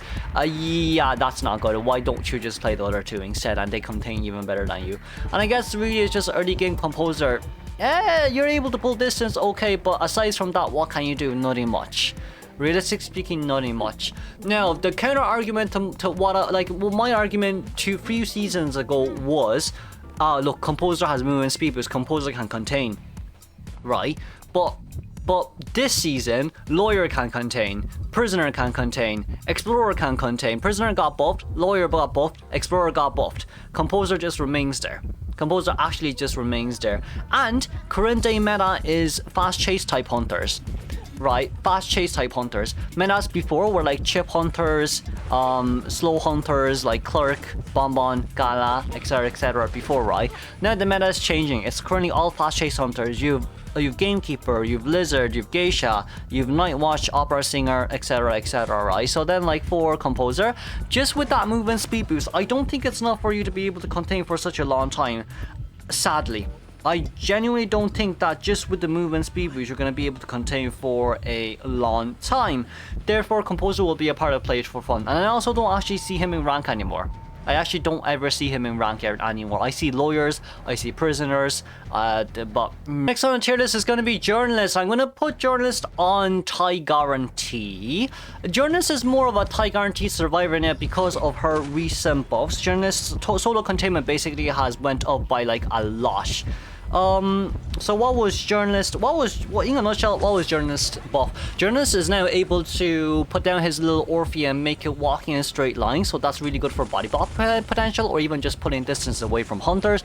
And then the second thing is, Journalist's little Orphe's cooldown has been reduced from, I think, 12 seconds to 6 seconds. So by technicality, you now can spam your little Orphe's to camp pallets against hunters, and either the hunter hits the little Orphe to give you a movement speed boost, so you can pull even further away, or you basically just play around that one pallet for a really long time. For like, I think 6 seconds the little Orphe is activated, but you know, it's still a relatively long time. Because of this, right, for Journalist, during this time she can either pull distance, or she can play, like, you know, tight mind games, or she can even just play, you know, such and such body blocking when it comes to running through pallets. In a nutshell, Journalist can just camp that pallet with Little Orphe. But of course, Journalist will not get hit because Little Orphe can tank the hit for Journalist. So whether or not you want to, you're either A, going to have to play that tight pallet mind game until that Little Orphe is gone, but by the time that Little Orphe is gone, Journalist probably already pulled away. B, if you're like a Geisha or a Nightwatch, yeah, Journalist is probably going to stay near the little Orphe, just so when you dash over and you hit, it's going to hit the little Orphe instead. Or C, you hit the little Orphe and make, you know, Journalist run away. 50-second movement speed boost for 1 second, allow journalists to run away. I genuinely do think it's because of the fact that journalist is now able to use her, you know, little Orphe a little bit easier, that she's more of a Tycarian type of survivor. Even if she does become first chase, it is still a bit of a hassle to chase her. You need to get rid of her 3 little Orphes, and then you can get a hit. That's one of the biggest issues, I feel. Of course, right after you hit the little Orphe, she gains 50% movement speed boost. That's great for distance pulling, that's great for transitioning to a better area, etc, etc. But not only that, Journalist is also a really good rescuer. Journalist can deploy a little Orphe down, and it basically works pretty well against chip hunters in general. You can always guarantee a rescue against chip hunters. Now, some people may say chip hunters actually counters it. I will explain to you that if you know how to use it correctly, you can always get the rescue. For example, you want to rescue against a bonbon. Okay, you want the rescue against a Bonbon, no problem. Do you A, put the little Orphe down immediately while you're like so far away from the chair, or do you B, actually walk towards the Bonbon, maybe tank a chip, which is okay, put a little Orphe down and then go perform the rescue. What you will probably do is you have to do B. You actually have to go in closely towards the chair and pretend that it's a double survivor rescuing against that, you know, against the Bonbon who's camping. That's how you guarantee the rescue for Bonbon. Same as Sculptor, almost the same thing. Same as Mad Eyes, almost the same thing. Same, well, maybe not Mad Eyes. For Mad Eyes, you just need to be near the chair. But like same as Feaster, just the same. Well, for Feaster, you could actually just put a little Orphe down early, and then like Feaster does the tentacle, and then you go in the rescue. But like, you can always guarantee rescue as Journalist, especially when you have little Orphe. You can even use little Orphe as a body block potential and just, you know, do the rescue yourself. But overall for Journalist, I guess you could say it's really risky to rescue against chip hunters like Gala and Bonbon and Nayid, but you know, it's not risky to rescue against Feaster. It's also not risky to rescue against Axeboy in this sense, because they have only one chip potential. They can only chip you once. Either they chip you or they don't chip you. Compared to Gala and Bonbon, who basically has 6 stacks of bombs or even 3 sets of statues. So yeah, there's kind of my stance on Journalist right now. Next on the tier list is going to be Aeroplanist. I'm going to put Aeroplanist on Cheerleaders and on Friends now. I think I'm going to move him up from niche compared to last season. Now, hear me out. There's a few reasons for this. Reason number 1, Aeroplanist has 3 jetpacks, and he can use hover once to go into air and then use his jetpacks. Okay, we've established that point. Reason number 2. Aeroplanist is more mechanically driven, so you need to be mechanically good to play Aeroplanist. But due to this fact, Aeroplanist has more than Patient and Mercenary. And what do I mean by more? Aeroplanist can activate his skills without a requirement. Compared to Patient, you need to hook walls. Compared to Mercenary, you need to be near walls. For Aeroplanist, he's able to activate his items without any conditions, without any requirements. And also, Aeroplanist, one jetpack is 3 puffs. These 3 puffs, you pull more distance. You basically pull double the distance of Merc, you pull double the distance of Patient, I am quite sure.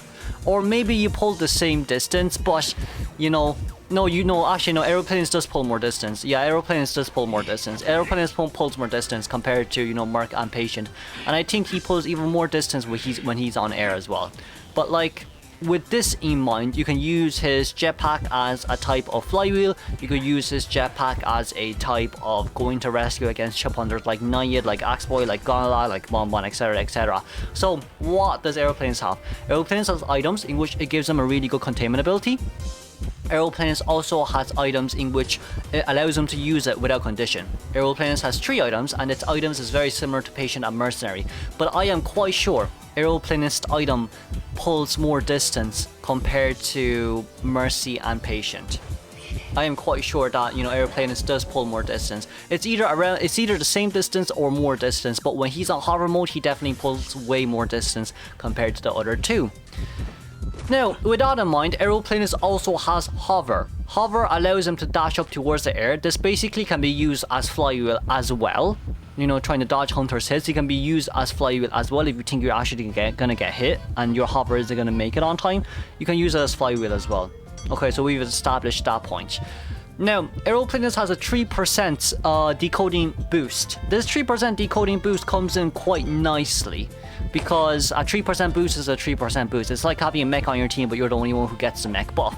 Being able to finish the Cypher 3% faster, you may think, oh, you know, it's just 3%, but you need to think about it right. Every second counts when it comes to this game. If the survivor contains you for 10 extra seconds, it may become just a lost game for you. So you need to be very careful of how you play this game. That 3% is quite a nice buff, but it wouldn't justify him to be a part of, you know, Cheerleader and Friends.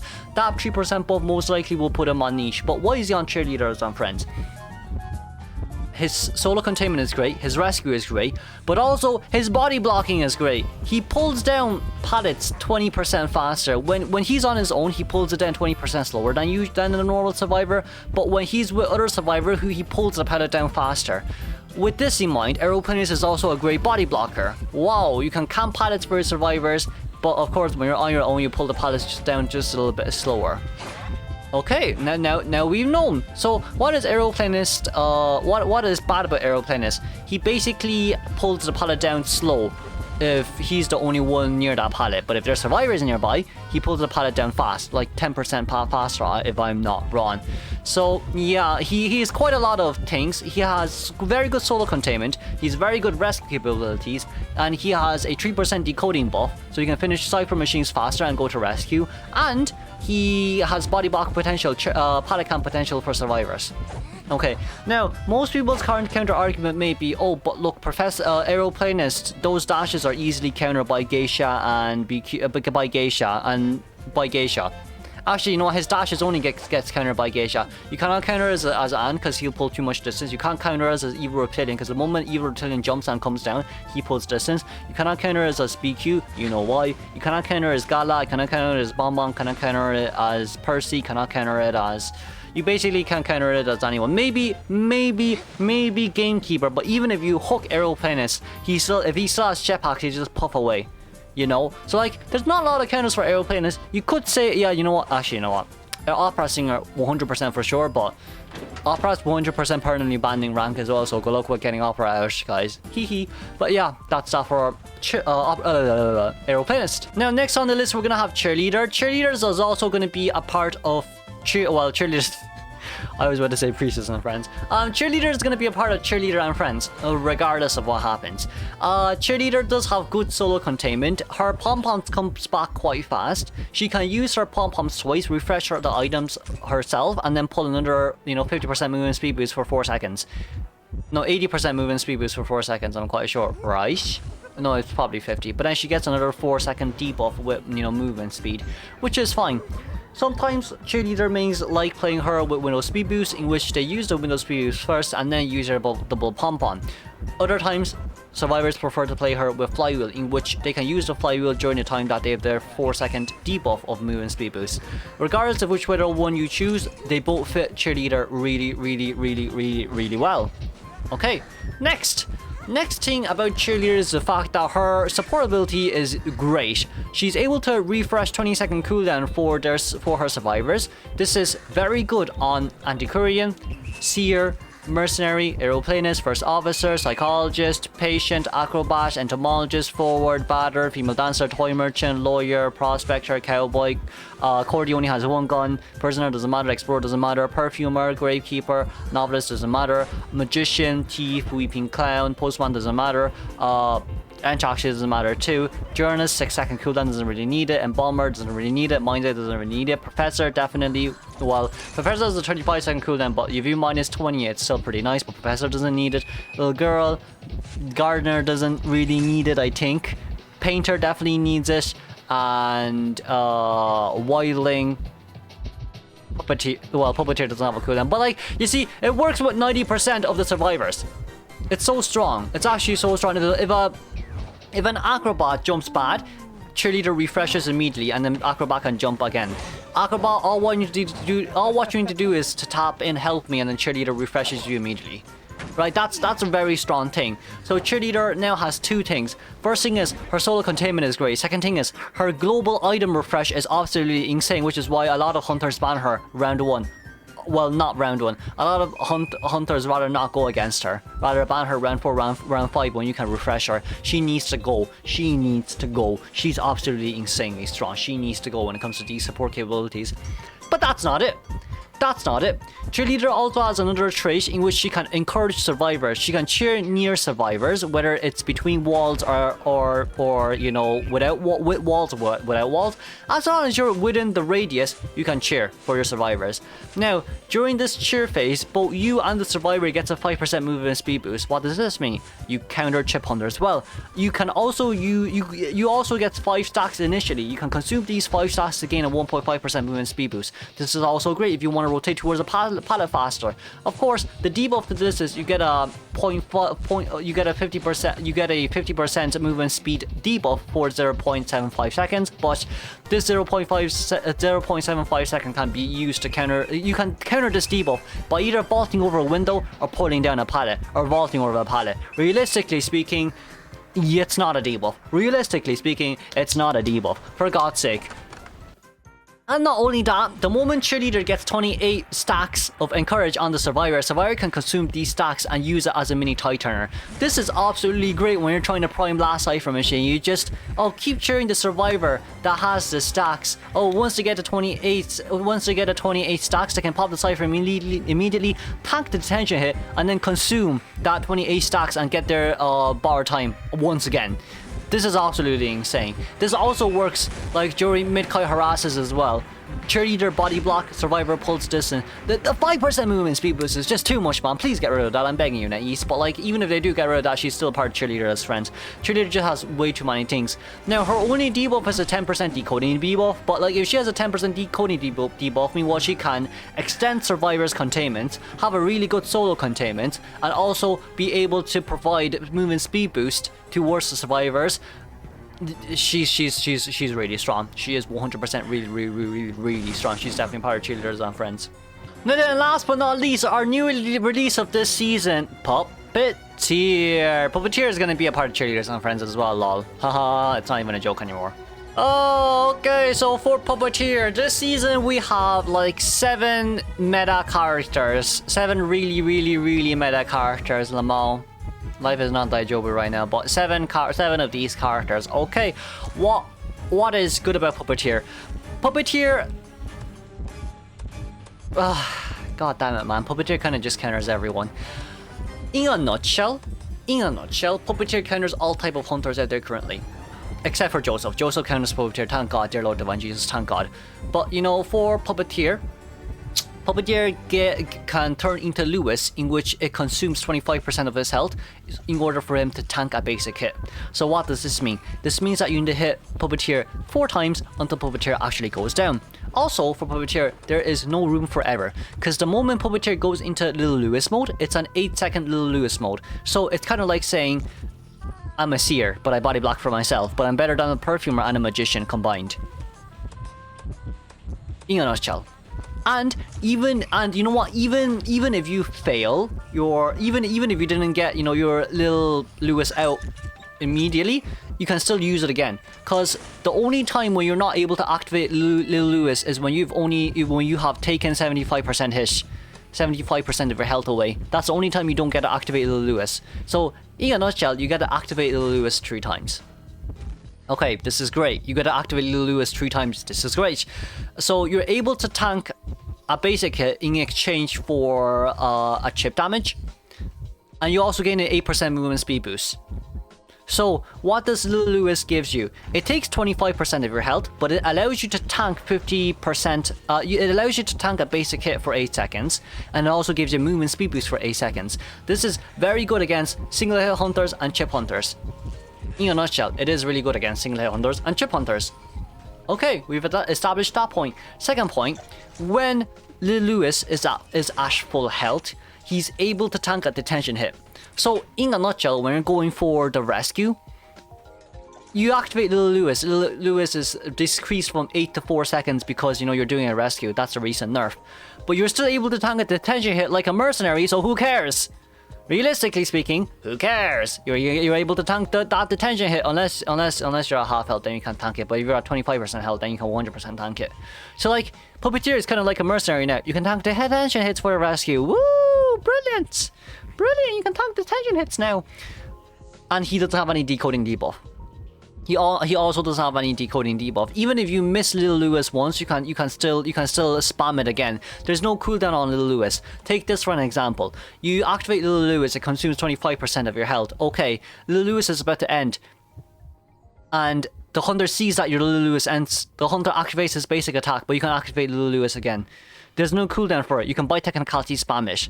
And also, let's not forget about the fact that Puppeteer's Little Lewis, you can tank a basic hit per each Little Lewis. So you can basically stay stationary and you know, tank a normal hit. You can tank a normal hit. This is especially really good when it comes to body blocking for survivors between pallets. This is really good for that. I've done this multiple of times in rank. I laugh at the hunter every time I see them. I laugh at them, and I feel sorrow deep in my heart because I am crying over it every day. But like for Little Lewis, such a good strong container, such a good strong rescuer, and she doesn't have any decoding debuff. Now, you may say, oh, Little Lewis cannot get healed. In which I reply to you, who the hell cares if Little Lewis gets healed or not? If he's first chase and he doesn't get healed, who cares? He doesn't need to be healed. And point number 2 is the fact that Little Lewis goes into rescue, he takes a chip hit or even a half hit, and he can't get healed. Who cares? He can use Little Lewis to rescue again anyways, consume 25% health, tank 1 normal hit, and get single hit hunters. Who cares? Realistically speaking, who cares? Also, Little Lewis can heal chip hits. Listen to me, you assholes. He can heal chip hits. He can heal chip damage hits. And you're gonna tell me 30% heal nerf? Who cares? Bring Doctor Persona, 5% heal nerf. It basically cancelled everything out. He basically doesn't have a debuff. He doesn't even need to bring Windows Speed Boost. He doesn't need to bring Flywheel. All what he needs is to bring Tie Turner, and he can contain really well. He is strong. Okay, he's not a part of niche. He is cheerleader. He is cheerleaders and friends. Very strong container. Very strong rescuer. Very strong body blocker. So yeah, that's yeah. So Little Lewis is really on top. He's a really strong existence right now. Especially whether it's against chip hunters or single hit hunters. Very strong existence right now. But you know what? That's finally the end of this tier list. Oh my lord, we've talked about quite a lot. There has been some adjustments made. Now, we'll see at the end of Season 30 whether or not there are going to be, you know, Survivor adjustments or Hunter adjustments. I think there will be. But honestly, overall for now, that's going to be the end of Season 30 Survivor tier list from me. If you enjoyed this video, leave a like. Do sub if you want to as well. Wink, wink, wink. And feel free to comment down below and rebuttal me and debate me about certain things, because I do take those things into consideration.